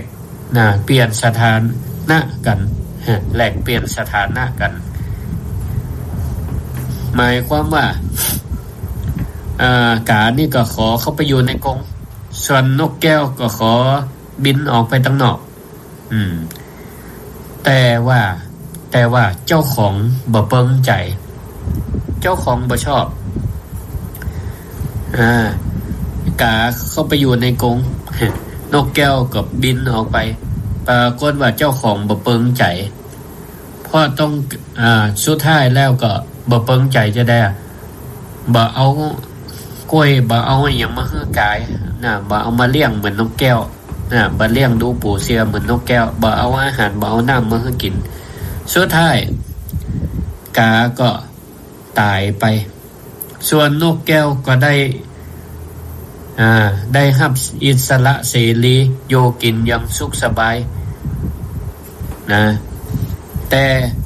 บ่สามารถอยู่รอดปลอดภัยโดยลำพังเพราะโลกภายนอกก็มีบรรดาสัตว์ต่างๆนาเป็นศัตรูของแล้วก็ซอกว่าหากินกันลำบากโดนสัตว์ต่างๆลูกกินสุดท้ายนกแก้วก็ตายเหมือนกันก็หิวตายเรื่องนี้สอนให้รู้ว่าจะได้สถานญาติโยมทั้งหลายสอนให้รู้ว่าเฮาเนี่ยอย่าไปอิจฉาความสุขของคนอื่นสิ่งนั้นอาจจะบ่เหมาะกับตัวเฮาก็ได้เมื่อแก่ตัวลงเฮาก็บ่ดีเอาตัวไปเปรียบเทียบกับคนอื่นว่าพอคนนั่นล้อเปื่อนเฮาล้ออายุก็ไล่เลี่ยกันเต้ากันลูกหลานตันเต้าเปิ้นยังมาดีให้ใครกินอะไรยังก็เปิ้นก็เอามากินเปิ้นก็เอามาสู่มาปั่นใครไปไหนเปิ้นก็ปาไปพอเฮาโลอย่างจะได้อยู่ตัวคนเดียวกายอย่างกายบัดนี้เอามาเปรียบเทียบมันจะเกิดการบั่นทอนชีวิตของตัวเฮาเองเนาะเฮาต้องมีความพอดีมีความสุขกับสิ่งที่เฮามีอยู่เป็นอยู่เนาะมีความสุขกับสิ่งที่เฮามีอยู่เป็นอยู่บางเทื่อเนี่ยการที่เฮาจะไปแทนตัวเปิ้นเปิ้นมาเป็นเฮาเป็นเปิ้นมาอาจจะคนละอย่างกันบริบทของแต่ละคนมันเหมือนกันเพียงแต่ว่าขอให้เฮาเนี่ยมีความสุขกับสิ่งที่เฮามีอย่างคำสำนวนภาษาไทยเปิ้นว่าขี้หันจ้างอย่างก็ขี้จะไปขี้ตามจ้างบ่ได้มันบ่เหมือนกันเหตุปัจจัยมันบ่เหมือนกันเหตุปัจจัยของแต่ละคนบ่เหมือนกันบุญวาสนาของคนก็บ่เหมือนกันของเฮาก็มีบุญของเฮาอยู่เฮาก็ปึ้งใจพอใจในบุญของตัวเก่าที่มีอยู่เปิ้นอาจจะเหมือนเฮาก็ได้เปิ้นก็อาจจะขอให้เปิ้นจะอิจฉาชีวิตของเฮาก็ได้หรอกเพราะฉะนั้นเฮาก็ จงเปิ้งใจพอใจในสิ่งที่เฮามีอยู่เป็นอยู่เฮามีลูกคน2คนเฮาก็ฮักลูกฮักเต้าเสมอเหมือนลูกหลานหลายเปิ้นก็มีข้อแนะว่ามีความฮักเสมอเหมือนกันหมดอย่างนี้เป็นต้นเฮาก็บ่ไปอิจฉาความสุขของคนอื่นบางเทื่อมัน เฮาพอจะเข้าไปมันอาจจะบ่ฮู้เนื้อในของเปิ้นก็ได้เปิ้นก็เหมือนกันอาจจะบ่ฮู้เนื้อในเนื้อแท้ของเฮาก็ได้นะเพราะฉะนั้นนะความสุขของแต่ละคนมันบ่เหมือนกันนะเพราะฉะนั้นถ้าเฮาอยากให้จิตใจเฮามีความสุขก็ให้มีความพออกพอใจนะในสิ่งที่เฮามีอยู่เป็นอยู่นะพอใจในสิ่งที่เฮามีอยู่เป็นอยู่นะธรรมะในเรื่องนี้ก็สอนให้เฮาว่าฝึกเป็นคนสันโดษนะมีความยินดีพอใจในสิ่งที่ตนมีนะดีใจในสิ่งที่ตนมีอยู่นะโดยความชอบธรรมนะฐานะของแต่ละคนอาจจะเหมือนกันนะฐานะมันบ่ได้บ่งบอกถึงความสุขเนาะฐานะดีจะมีความสุขนักกว่าก็บ่ใจเนาะบ่ใจฐานะเปิ้นบ่ดีเปิ้นอาจจะมีความสุขก็ได้นะเพราะฉะนั้นนะเฮาท่านทั้งหลายนะเฮามีความยินดีนะในสิ่งที่เฮามีอยู่ลูกหลานตันเต้าเฮามีกี่คนเฮาก็ยินดีในความมีอยู่ของเฮาห้องบ่มีเฮาก็เปิงใจยินดีในสิ่งที่เฮามีอยู่นะเปิ้นมีเฮาก็เปลี่ยนจากความขอยนะขอยเปิ้นอิจฉาเปิ้นเฮาก็เปลี่ยนมุมใหม่เป็นมุทิตายินดีกับเปิ้นนะยินดีกับลูกหลานตันเต้าเปิ้นโอ้ล้อมหน้าล้อมหลังนะปากันมาดูแลพ่อแม่เฮาก็ยินดีมุทิตาจิตยินดีกับเปิ้นใจเฮาก็มีความสุขกับเปิ้นนะมันก็ทำเปลี่ยนธรรมะนะจากความอิจฉาเป็นมุทิตาเนาะจากอิจฉาเป็นมุทิตายังเอี้ยกับปาให้ใจเฮามีความสุขได้เหมือนกันเนาะศรัทธาญาติโยมทั้งหลายนะฝึกทำจะเอี้ยเนาะฝึกทำจิตทำใจของเฮาสุขหรือทุกข์อยู่ที่ใจไม่ใช่หรือเพราะใจถือจึงเป็นทุกข์ไม่สุขใสใจไม่ถือจึงเป็นสุขไม่ทุกข์ใจเราจะเลือกสิ่งใดความสุขหรือทุกข์นะมันก็อยู่ที่ตัวเฮากันทั้งนั้นแหละเนาะมันบ่จะอยู่ที่คนอื่นนะความเป็นจริงมันอยู่ที่เฮาทั้งนั้นเฮาก็แต่บางห้องมันก็เฮาอาจจะลืมลืมเนื้อลืมตัวไปมันก็อาจจะไปเพ่งโทษว่าสาเหตุทั้งหลายมันเป็นตาคนอื่นเกี่ยวเป็นตาคนอื่นทั้งนั้นนะแต่แท้ที่จริงมันก็ต้องอยู่ที่ตัวเฮาเนาะขออนุญาตกำเนิดเจริญพรสัญญาณหายกะก็หายกำลังเดี๋ยวนี้เจ้ากำลังเปิดฟังบัดเดี๋ยวนี้เจ้าขาดทุนตะกี้เพิ่นโอ้ไปแล้วชั่วโมงปลายล่ะเมาเนี่ยขนมกะอันไปบ้านนอกมาอย่าใส่ยาบ้านขนมบ้านนอกมาดีละก็ยังตันอยู่ก็ยังได้ฟังอยู่เนาะเปิ้นโอ้วันนี้ทันว่าน่าเอาบ้านก่อนเหนื่อยตันได้ฟังอยู่นะหามือบ่ได้โทรเหมือนน่ะยายน้อยว่าโทรบ่ได้เจ้าเลยมันต้องบอกเดี๋ยวยายน้อยมืออ่ะสาธุขอบคุณนะที่โทรหากันเด้อแม่อ้อยเด้อเจริญพรอยู่ดีมีสุขนะสาธุเดี๋ยวเราฟังเรื่องต่อไปเจ้าขอบคุณนะศรัทธาโทรเข้ามาศรัทธาโทรเข้ามาตอนนี้ก็เวลา 19:24 นาทีเดี๋ยวก็อาจจะได้ออกก่อนรายการนะเดี๋ยวจะไปเต้นงานศพ 20:00 นนะแต่ก็จะอู้ไปเรื่อยๆเนาะอู้ไปเรื่อยๆก่อนตอนนี้ก็ในช่วงที่2นี่อู้มาแล้ว2เรื่องแล้วนะจะเข้าสู่เรื่องที่5ละแม่อ้อยยังโชคดีอยู่นะได้ตันฟังแฮมเรื่องอยู่เนาะนะต่อไปเรื่องต่อไปเรื่องที่5สุดท้ายละนะก็ครูนะเรื่องนี้ครูถามนักเรียนว่าอยากต้มน้ำกานึงแต่หลัวเหลือเกิงเดียวนะเดี๋ยวกันเนอะส่งมาเถอะเจริญพรยายพรประกาศเจ้าฟังขึ้นวัดไฟหินเนาะวัดไฟหินเนี่ยเจ ชัดเจนฟังนิทานไปกี่เรื่องแล้วเนี่ยโอ้ก็ยังนับเลยขาดทุนปันเล่าไป4เรื่องละยายพรมาตันฟังเรื่องสุดท้ายก็ยังว่าดีอยู่โจกดีอยู่นะเห็นหน้ากันยังวางมากันไก่มากะนะเอาฟังต่อนะเรื่องสุดท้ายนะเจริญปอนเอามาต่อเรื่องที่5ตะกี้ถึงไหนก็ครูแต่ที่นี่ข้อจำการต้มหลัวนี่นะแต่ที่นี่ข้อจำกัดก็คือว่าหลัวเหลือเกิงเดียวเหลือเกิงตอนจะเนี่ยจะได้ดีกว่าจะต้มหลัวมันจะมดเหี่ยก่อนมดไฟเหี่ยก่อน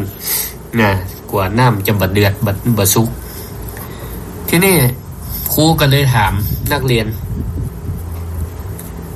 ว่าจะต้มน้ำ1 กา 1เนี่ยหลัวมีเกิงเดียวคนเนี่ยจะได้ดีนักเรียนฟังอยู่ตั้งบ้านศรัทธาญาติโยมทั้งหลายเขาจะเนี่ยจะได้ดีจะต้มน้ำ1 กาแต่มีหลัวเกิงเดียว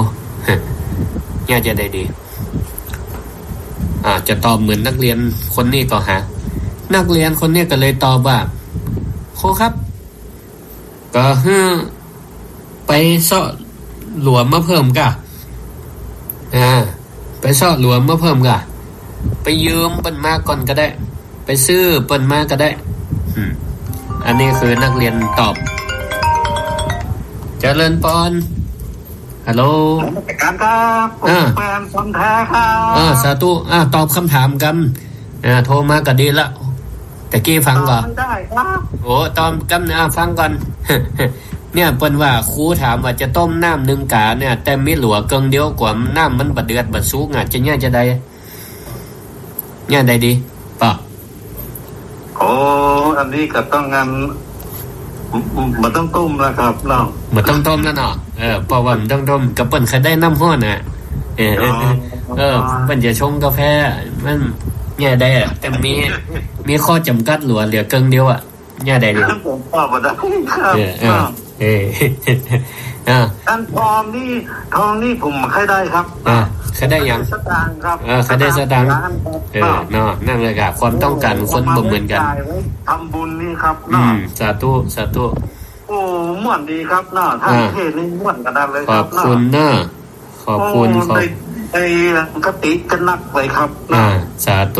ธุนะมากันใจนะครับขอบคุณเนาะปออันนี้ฟังคืนวัดไฟหินเนาะเจริญพรไอ้ปอตอบว่าบ่ถ้าต้มล่ะบ่ถ้าต้มก็บ่ได้กินน้ำร้อนแล้วเนาะนักเรียนนี่ก็ตอบว่าจะได้ตอบว่าก็ไปซ่อหลัวมาเพิ่มกับครูไปยืมของเปิ้นมาก็ได้ครับไปซื้อของเปิ้นมาก็ได้ครับครูก็เลยว่า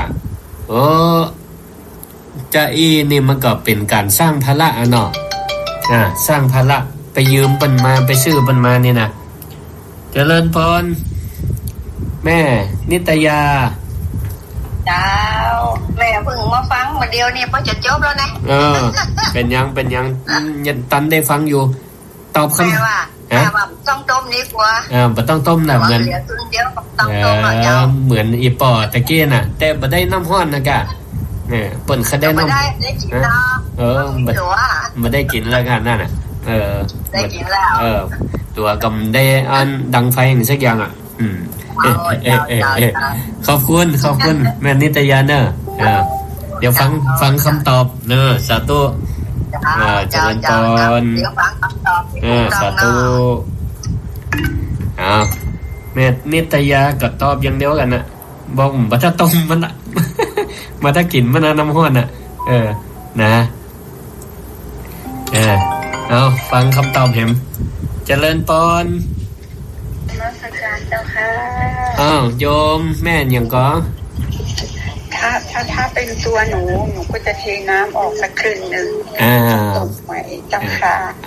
ถ้าเป็นโยมแม่จะเทน้ำออกครึ่งนึงเนาะใช่เจ้าค่ะให้มันพอดีกับฟืนที่มันเหลืออยู่เจ้าค่ะแม่อะไร ชื่อแม่อะไรแม่หนูจ้าแม่นงอีกอ่ะแม่หนูจ้าแม่หนูจ้าชื่อจริงๆก็ชื่อนฤมลเจ้าอ๋อฟังที่ไหนแม่104เจ้าค่ะวัดไฟหินเนาะเชียงใหม่สาธุขอบคุณเดี๋ยวฟังคำตอบสุขภาพร่างกายสมบูรณ์แข็งแรงนะเจ้าค่ะสาธุขอบคุณมากเป็นร่มใสสัตว์เจ้าค่ะพระอาจารย์บรรยายภาษาล้านนานี่ฟังได้อยู่เนาะเข้าใจอยู่เนาะสาธุเจริญพรได้10 กว่าปีเจ้าค่ะผมก็ฟังรู้เจ้าค่ะสาธุเจริญพรดูจ้าแม่หนูนี่ตอบแหมอย่างหนึ่งนะศรัทธาญาติโยมทั้งหลายแม่หนูบอกว่าเทน้ำออกครึ่งนึงนะเทน้ำออกครึ่งนึงแล้วก็ต้มต่อเจริญพรแม่ท้าแม่ท้าตอบว่าเดี๋ยวตอบว่าน้ำใจเจ้าตอบน้ำใจจะไหนอ่ะน้ำใจหมายความว่าอะไรน้ำมันน้อยก็เลยเอาน้ำใจเข้าใส่เอาน้ำใจเข้าใส่เนาะสาธุขอบคุณที่มีส่วนร่วมเนอะเจริญปอแม่ท้าวันอันรวมปอเอาน้ำใจเขาดังไฟเต้นนะแต่มีคนตอบถูกนะที่ตอบไปตะเกีย3ท่านที่โทรเข้ามาตะเกียมีคนตอบถูกใครจะตอบผมโทรเข้ามาโทรเข้ามาก็ได้นะป้องก็ศรัทธาก็ฟังหลายคนติดตามแล้วฟังประกาศแนะนำว่าบรรยายไปก่อนแล้วก็ศรัทธาโทรเข้ามานะไม่ลุ้นก็ได้นะอันนี้ก็ถือว่าเป็นการร่วมรายการเนาะตอบปัญหาด้วยกันนะใครจะโทรเข้ามาก็ได้ก็ดีเนาะได้แลกเปลี่ยนบ่มีผิดมีถูกนะศรัทธาญาติโยมมันต้องกลัวอายนะโทรเข้ามานี่นะการแสดงออกดีละบ่มีผิดมีถูกอย่างเนาะเป็นประสบการณ์อันใดที่เฮาบ่เคยฟังก็ถือว่าได้ฟังเรื่องใหม่ได้ใส่ใจเรื่องเก่าบรรเทาความกังขาได้พัฒนาความคิดจิตก็จะมีความแจ่มใสเอาละคุณครูจะตอบแล้วนะคุณครูจะตอบแล้วก็ตรงกับศรัทธาญาติโยมที่ตอบถูกตะกี้นะแม่หนูตอบถูกเจริญพรแม่พิสมัยเจ้าวันเจ้าว่าจะได้แม่จะตอบจ้ะแม่ก็ฟังอาจารย์มันตั้ง5เรื่องแล้วเนาะแม่ละหลวงมันมีเขาต้มมากับทั้งห่อนี่รถเจ้ามันกว่าน้ำมันจะบะเดียดนั่นกะน้ำมันน่ากะน้ำมันกะนึงก่อนง่ายได้ดีเขาน้อยกันเนาะเอาก็เอาเขียนเนาะขอท่าก็แม่นเอาหนักไหลนะสาธุจ้าขอบคุณเจ้ามาแล้วเจ้าดีมากฟังตั้งแต่ชั่วโมงแรกเนาะเจ้าแม่ฟังตลอดแม่คืนแม่ก็ฟังพระอาจารย์แล้วก็ปล่อยเพิ่นไกลๆเพิ่นฮ้ออีเนาะแม่เจ้าแม่ก็ฟังที่คืนนั่นน่ะสวทแหละเจ้าที่วันเสาร์นั่นน่ะทุกวันเสาร์จะออกรายการธรรมะยามเช้าของสวทลำปางสาธุขอบคุณเนอะเจริญพรแม่พิสมัยก็ตอบถูกนะตอบถูกเหมือนกับแม่หนูก็คือครูประกาศว่าเธอจะไปเสาะภาระเพิ่มอย่างถ้าเธอบอกว่าถ้าหลัวปอก็ไปเสาะมาเพิ่มไปยืมเปิ่นมาแหมหรือว่าไปซื้อเปิ่นมามันก็เป็นการเพิ่มภาระเนาะกว่าจะไปหาหลวงมาเพิ่มมันก็บัดตันใจเนาะไปยืมเปิ่นมาก็จะเป็นหนี้หลวงเปิ่นไปซื้อมาก็จะเป็นการไปซ่อสตังค์มาซื้อแหมเนี่ยเป็นการเพิ่มภาระนี่เธอนักเรียนนี่ล่ะทำไมเธอบ่เอาน้ำออกเหี่ยสักเกิงนึงหลวงมันมีเต้าอี้คิดว่าถ้าเฮาใจน้ำเต็มกาเนี่ยมันบ่สุกแน่เฮาก็เทน้ำออกกะมันได้น้ำเดือดนี่มันได้ ตันเต้ากับหลัวที่มันเหลืออยู่กะเอาหลัวเหลือเต้าอี้นะควรจะใช้น้ำปริมาณเท่าใดนี่ศรัทธาญาติโยมทั้งหลายนิทานเรื่องนี้สอนให้รู้ว่าจะใดมันบ่มีไอ้อย่างที่มันจะสมปรารถนาเฮาได้ทั้งหมดบางเทื่อเฮาตั้งกะเกณฑ์ไว้ว่าเฮาจะทำจะอีนะทำจะอีด้วยครัวด้วยปริมาณเท่าอีแต่เหตุปัจจัยของเฮาเนี่ยมันมีบ่ถึงเนาะมันมีบ่ถึงมันบ่สมดุลกันนะมันบ่สมดุลกันบางอย่างเขาก็ต้องยอมเสียสละเขาต้องยอมเสียสละนะอะอย่างลงไปพ่องนะการได้มานะก็เหมือนกันอายุของเฮามันมากขึ้นเฮาก็อาจจะต้องเสียกำลังกายเสียพลังกายร่างกายของเฮาอาจจะเรี่ยวแรงมันอาจจะทดถอยลงไปพ่องนะเมื่อเฮาเสียกำลังเฮาก็ยังได้ความสุขอยู่นะตามอัตภาพที่เฮามีเฮาเป็นธรรมชาติของโลกเนาะบ่มีภัยที่จะได้ทุกสิ่งทุกอย่างตามที่ต้องการยิ่งเฮามีอายุมากขึ้นมีข้อจำกัดนะมีข้อจำกัดนะในเรื่องร่างกายความจำนะมันอาจจะโทษถอยลงไปพ่องนะก็ต้องไปโทษนะสังขารร่างกายของตัวเก่าว่ามันบ่อยู่ในอำนาจของเฮาโอ้ตะอี้ก็จำบ่ได้อย่างนี้นะหรือว่าร่างกายตะอี้ก็ยังแบกยังกำบ่ได้เฮาบ่ไปโทษร่างกายของตัวเก่าเนาะการโทษร่างกายของตัวเก่าโทษไปมันก็บ่ได้หยังขึ้นมานะแต่ถ้าเฮามองมุมบวกมุมกลับว่าก็ดีละนะที่ผ่านมาต้องขอบคุณสังขารร่างกายของเฮาเนี่ยตอนมีกำลังแห่งดีอยู่เฮาก็ใจร่างกายเนี่ยทำประโยชน์ให้กับตัวเก่าเนาะแบกหามมาอย่างตั้งหลายเนี่ยเป็นประโยชน์ต่อตัวเก่าทั้งนั้นเนาะจะจิบจะวางจะเดินจะเหินจะอาบน้ำนะเพราะร่างกายเจริญพรขอโทรไปหาจำเด้อตะกี้มันได้ทั้งไปเกินชั่วโมงก็ไปถึงชั่วโมงเด้อบ่ได้เดี๋ยวไปกินเวลาเปิ้นกะแต่มันได้ยินตะกี้ล่ะนึกว่าแม่แก้วจะโทรมาอันอย่างก็จะมาสนับสนุนรางวัลที่เปิ้นตอบถูกอีกอ่ะมันใช่กะเอาเปิ้นหมู่นั่นเอาอย่ากะบ่ใช่แม่แก้วเป็นเจ้าของรางวัลนะจะเป็นผู้สนับสนุนรางวัลอีกอ่ะThis sound is processed by StereoTool. Go to stereotool.com. แม่พิษสมัยเปิ้นตอบถูกเอารางวัลอย่างเพิ่นน่ะจะพาจำขอให้แม่บ่ให้แม่จะให้แม่เป็นนั่นเจ้าของรางวัลเด้อเดี๋ยวไปจวนไปจวนอีแม่เนี่ยนะลูกสาวเป็นเจ้าของรางวัลแม่ล้วนนะนั่นแม่เป็นสีแม่เป็นสีโอ้หน้ากับบ่โหมันหวังหน้าว่าเล่นบ่ได้เนอะสาธุกะเขามันได้ยิ้มกันหลายอาทิตย์ละหลายนี่ล่ะบ่ลืมจำเสียงกันพร้อมได้ละเพิ่นน้องไปทางทีมติ๊กๆไปทางหน้าเป็นไปทางหลังเป็นยมย่าทางหน้าเป็นไปล่ะจะว่าจะอันนี่แหละแม่น่ะเพิ่นเขาทำเก่าว่าแต่นี่ล่ะก็บ่ลืมกันแล้วเนี่ยแม่แก้วโทรมาจำเสียงได้ดีอยู่เนี่ยบ่ลืมกันลืมกันเนี่ยกะน่ะสาธุเจริญพรแม่เป็นกำลังใจขอบคุณแม่แก้วเนี่ยเจริญพรอันนี้เป็นจังแซวกันเล่นดีนะศรัทธาคนฟังก็บ่ต้องถือสานะอันเนี้ยศรัทธาได้ม่วนได้งันก็เป็นการสร้างความสุขให้เฮาเนาะจิตใจฟังไปเบิกบานมีความสุขเนาะบ่ต้องไปคิวไปโคดกันเนาะแต่ตะกี้ถึงว่าที่ผ่านมาร่างกายเฮาแข็งแรงปีนี้วันนี้มันบางเที่ยมันเรี่ยวแรงมันก็จะทดจะถอยไปพ่อง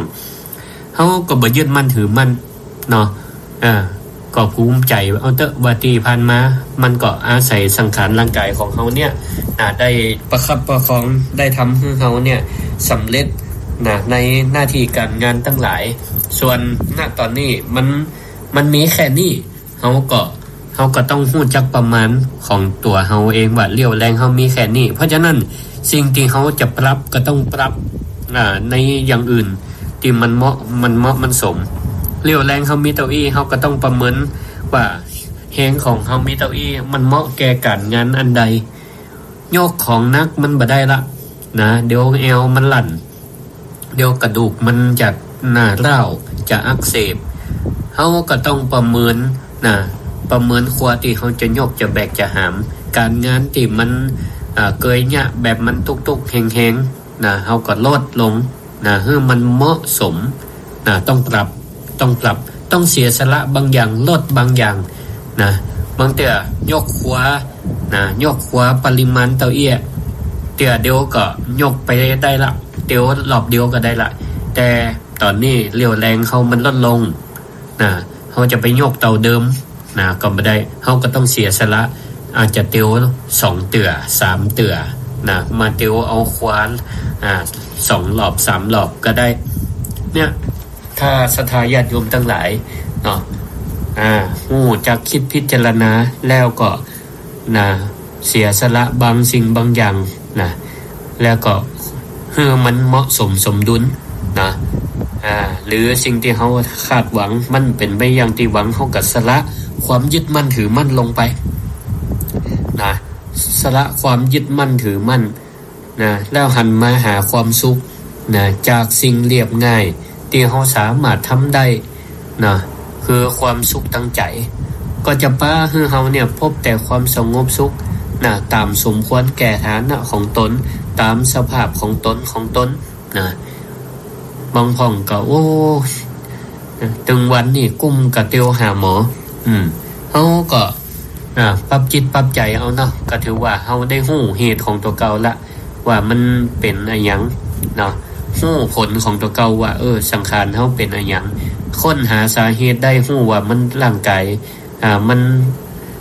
บ่แข็งแรงเป็นเพราะอะไรหยังเขาก็อยู่ใกล้หมอหมอเพิ่นก็จะได้แนะนำกันทำให้สุขภาพของเขามันเหมือนเดิมหรือว่ามันเป็นปกติหรือมันสามารถใจการได้หรือบางอย่างมันต้องเสียสละอย่างที่ว่าเสียสละบางอย่างเสียสละส่วนน้อยเพื่อรักษาส่วนใหญ่อย่างที่เขาได้ยินภาษิตมันเพิ่งเสียสละทรัพย์เพื่อรักษาอวัยวะเพิ่งสละอวัยวะส่วนน้อยเพื่อรักษาชีวิตที่มันมีค่าเพิ่งสละชีวิตท้ายที่สุดแม่เขาจะต้องสละชีวิตแต่เขาก็รักษาธรรมะของเขาไว้ว่าคุณงามความดีธรรมะที่เขาเคยมีอยู่ความกตัญญูกตเวทีที่เขายึดถือปฏิบัติอยู่ภัยมาซื้อมาหาให้เลิกยะเลิกทำเขาก็ยังมีความตั้งมั่นว่าเขายังจะต้องรักษาธรรมะคุณงามความดีเอาไว้นี่อันนี้เป็นห้องว่าพึงรักษาธรรมพึงสละชีวิตเพื่อรักษาธรรมเอาไว้ธรรมะในนิทานข้อนี้ก็ได้เรื่องของไตรลักษณ์อันนี้จังทุกขังอนัตตาเขาก็ได้หันถึงความเปลี่ยนแปลงในตัวเขาก่อนนี่แหละพิจารณาในตัวเขาแล้วก็สิ่งแวดล้อมทั้งหลายเขาก็จะได้หันความเปลี่ยนแปลงมันบ่คงทน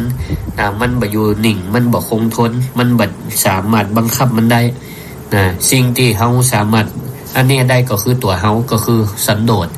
ยินดีตามมีตามได้ของตัวเก่าพอใจในสิ่งที่ตัวเก่ามีอยู่หรือสามารถทำได้คือมันเหมาะสมกับแหงของตัวเก่าเหมือนกับจะต้มน้ำจะต้มน้ำกินหลัวมีไฟมีเตาอี้แก๊บมีเตาอี้เขาก็ลดน้ำลงเพื่อให้มันสมดุลเหมาะสมกับไฟที่มันเหลืออยู่มันก็จะทำให้น้ำมันห้อนเขาก็สามารถใช้ประโยชน์กับน้ำห้อนนั้นได้เหมือนเดิมจะบอกว่าต้องไปต้มละมันก็บ่ตอบโจทย์จะแกงพักเนี่ยจะแกงพักแต่แก๊บมีเตาอี้หลัวมีเตาอี้เนี่ยจะได้กินแกงจะบอกว่าบ่ต้องแกงละบ่ต้องดังไฟละเขาก็บ่ได้กินแกง นะอันนี้ก็ศรัทธาญาติโยมท่านสาธุชนทั้งหลายวันนี้เอานิทานมาอู้ให้ฟังนะยังเล่าให้เราอ่อนฟังเหมือนกัน แต่นิทานนี่มันก็แฝงไปด้วยคติธรรมคำสอนเนาะนะมาเล่ามาสู่เนาะมันได้ทุกวัยเนาะนิทานนี่นะเล่าได้สู่ทุกวัยนะก็ได้ข้อคิดอย่างพองเนาะก็คิดว่าคงเป็นประโยชน์กับศรัทธาท่านผู้ฟังที่อยู่ทั้งบ้านทั้งจองเนาะเอาแล้วก็เหลือเวลาเห็ม15นาทีเนาะก็ใครจะโทรเข้ามาแนะนำรายการนะก็โทรเข้ามาได้เนอะนะโทรเข้ามาได้นะรายการศิริธรรมกำเมืองโดยพระครูศิริธรรมบัณฑิตนะเจ้าวัดบ้านมิ่งเมืองมูลตำบลพิชัยอำเภอเมืองจังหวัดลำปาง064-949-5999นะพ่องก็บอกว่าได้ยินได้ฟังมื้อบางเตี่ยก็สุมาอภัยนะมันเวลามันบ่ตัดเนี่ยมันบ่เอื้ออำนวยแต่ก็ไปออกสถานีสวทลำปางนะคนลำปางก็อาจจะได้ฟังทุกวันเสาร์แม่เจ้าตี 5 ถึง 6 โมงเจ้านะสวทลำปางบางเตี่ยก็ขึ้นวัดไฟหินปะกะลิ่งไปเหมือนกันนะท่านอาจารย์วิสุวัฒน์นะเปิ้นก็ให้เจ้าหน้าที่เปิ้นก็สัญญาณไว้เนาะได้ยินเสียงรายการพระครูศิริธรรมบัณฑิตออกมาได้ประกอบก็ลิงก์ไปขอกราบขอบพระคุณในเมตตาธรรมของครูบาอาจารย์ทุกตนทุกองค์ที่ให้เวลารายการศิริธรรมกำเมืองเนาะได้ออกสู่ศรัทธาญาติโยมท่านผู้ฟัง064-949-5999นะใครที่ยังบ่ได้โทรมารอบแรกรอบ2ก็โทรมาได้แฮมอยู่เนอะเอาเปิดสายวันนี้เล่าเรื่องนิทานไป5เรื่องนะใครที่บ่ได้ฟังตั้งแต่ต้นก็จะทบทวนให้ฟังเรื่องแรกนี่ก็เกี่ยวกับเฮาบ่ไปไล่โคตรคือไผเคล็ดลับของคนไข่ล่อไข่งามก็คือลดความโคตรได้เนี่ยความสวยความหล่อยังคงทนเหมือนเดิมมันต้องไปเปิ่งสัญญกรรมสัญญาแพทย์นะเรื่องที่2การไปโต้เถียงกับคนที่บ่มีเหตุผลบางทีเนี่ยก็คนที่เจ็บก็คือเฮานะเจริญพรพ่อสมควรฟังอยู่สาธุขอบคุณแม่อันบางมุนเนี่ยเป็นคืออ้อมคืนก็14ครับสาธุขอบคุณนะโอ้ว่าอันแม่เลี้ยงเป็ดตองอ่ะพังคือก็สาธุคือมีเขานี่ของพันนะครับโอ้ดีมากใครบอกคือใครบอกกูใครบอกคือเบอร์โทรจ้าหน่อยขอบคุณได้เพราะว่าแม่ล่าแม่ก็มีเนาะแม่ไล่สันซ้ายก็มีได้สาธุขอบคุณมากเนอะสาธุขอบคุณปอดสมควรแนะนำว่าบอกเบอร์จ้า064-949-5999นะตั้งหลุมตั้งหลังก็บอกว่าอันรถมารอครับเป็นงานศพละนะขอบคุณศรัทธาญาติโยมมีใครจะโทรเห็นก็จะถ้าบัดโทรแล้วก็เดี๋ยวถ้าจะได้เปิดเพลงทรงใต้เนาะรอไปจนถึงหมดรายการประมาณ10นาทีเนาะก็ต้องขอโอกาสกับศรัทธาไว้เพียงเท่าอีก่อนนะขอบคุณทุกท่านทุกคนที่โทรมาทุกสายโทรมาให้กำลังใจรายการศิริธรรมกำเมืองเขากลับมาพบมาปะในสัปดาห์ต่อไปเนอะบางเที่ยก็วันพัดเวลา 4 โมงถึง 5 โมงแรงบางเที่ยถ้ามันไปเนี่ยการไปประชุมมันก็ไม่ได้ออกแต่วันพุธสัปดาห์ที่3ที่4ของเดือนวันพุธทุกวันพุธสัปดาห์ที่3ที่4ของเดือนก็ออกอยู่เจริญพรฟังอยู่แม่ยังฟังอยู่แต่รัชการท่านเจริญพรแม่ยังก็เจ้าอยู่นิคมนะเจ้าไปฟังขันน้อยเดียวเพราะว่าบางครั้งนี่เปิดมีงานไม่ใช่เจ้า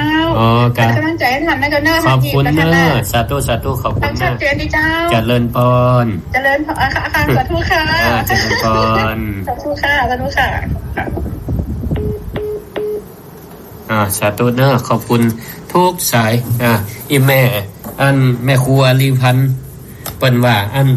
เวลาได้ปั่นปอนของเนอะอีนะก็ขออำนาจคุณพระศรีรัตนตรัยอำนวยอวยพรให้ศรัทธาคนฟังทุกคู่ทุกท่านที่อยู่ตังบันตังจองฟังอยู่ทุกที่ทุกตังจงมีความสุขความเจริญด้วยอายุมั่นขวัญยืนวรรณะผิวพรรณผ่องใสสุขะก็ขอให้มีความสุขตั้งกายและใจพระมีพระนามัยแข็งแรงปลอดภัยจากโรคภัยไข้เจ็บหิมากล้าขึ้นไล่หล่องต้องบ้านแค่วขัดปลอดภัยเหมือนกันทุกท่านทุกคนเตือนแม่พี่น้องเพื่อนพ้องวงศากุศลนำพาวาสนาใหญ่กว่าธุรกิจใดอย่าได้ข้างว่าควายมาจ้างเรียกสวนให้นางเงินทองเหลือใจหลั่งไหลมาหาพยาธิโลคาอย่าได้มาต้องมั่งมีเงินทองเข้าของลงฟ้าแม้ว่าพี่น้องจะหาขอปันมาหาปันใดหอเหือนเดือนดาวของเจ้าท่านไทยหลังใหญ่ๆเต่าคุ้งเต่าวังตอนนี้ไปนาอย่าเจ็บเป็นยังเดินตางรวยคำรวยเบียได้ผัวได้เมียที่ดีพรั่งพร้อมตาเป้ข้าศึกศัตรูพูดผีขอได้ไพ่ลีหนีไปเสียงปันน้ำปันลอยเป็นป่อเลี้ยงแม่เลี้ยงมีชื่อมีเสียงไพ่หันก็ยอมขาดทาสบริวารมาจุมหุมตอมสังคมยินยอมนับชื่อถือนาสมปรารถนาเอาพี่น้องกำปอนปีใหม่ฮัดไว้เตอะนอจากใจจังซอตัวนายน้องเนากันจากให้นายดวงใจข้าเจ้าสู่เฮือนสู่เย้ากูบ้านกูจองสุขมีแผ่นดินอยู่สุขมีกูเคียงมอนสุขมีกูคงเมื่อนอนแอมพังสุขสามภาการใจบ้านเพียงเตาขอฮือพี่น้องมีแต่คนสรรเสริญฮีเงินได้เงินฮีของได้เขาปีใหม่ปื้นเมืองรุ่งเรืองแต่เก่าลูกหลานตั้งเต้าสืบสานประเพณีขอฮือทุกท่านสุขีมีโชคใจดีฟังบุญลัดขัดแก้วปีใหม่ล้านนาเวียนมาไว้แล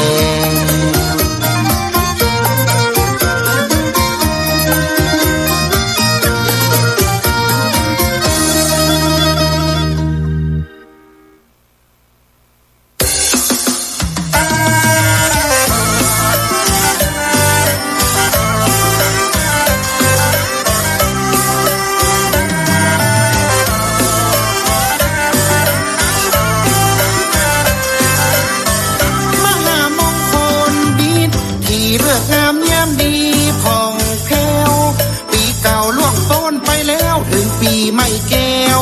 มาเติมสังขารที่เก่าล่วงลับเข้ามาตอนฮับปีใหม่มาถึงม่วนงานสันเล่ากินเหล้าลองเจิงปากันรื่นเริงปี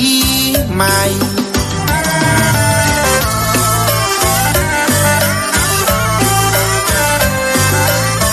ปากันแต่งยองหัวงาม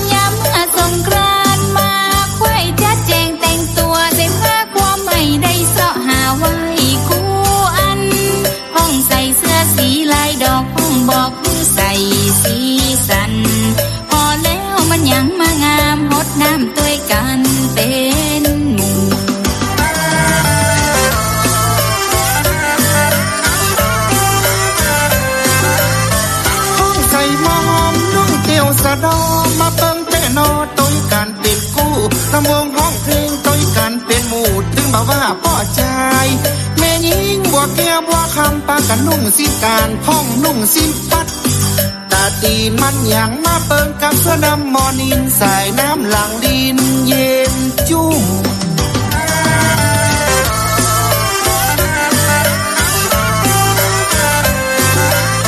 เล็ดดอกเอื้องคำกับดอกน้ำปีแม่ห้างสาวจีตึงเฮาตึงหนุ่มน้ำอบน้ำหอมมาหอมเป็นกลุ่มห้องเพลงขึ้นกองล่องกองกำคันสลุงใส่ข้าวตอกดอกไม้บ่ฮือไผได้มัวมองหักษาหีดห้อยคันลองเป็นหน้าดีมองดีพอ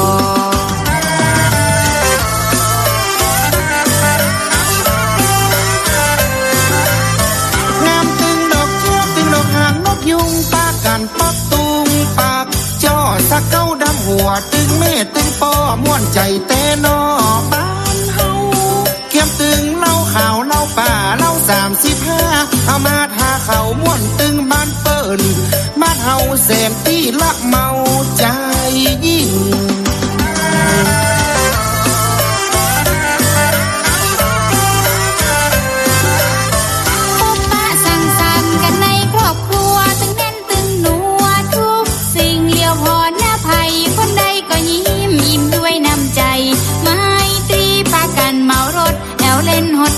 ความตุกชอกช้ำบ่มีทักษะหิดห้อยประเพณีตามแบบวิธีบ้าเก่า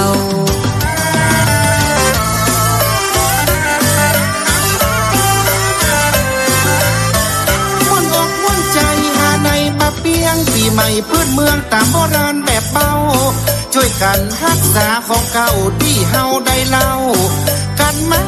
คนสืบคนไม่สืบไม่รักษาเอาไว้วันหน้าวันตาเป็นมรดกล้านนาสืบทอดกันมา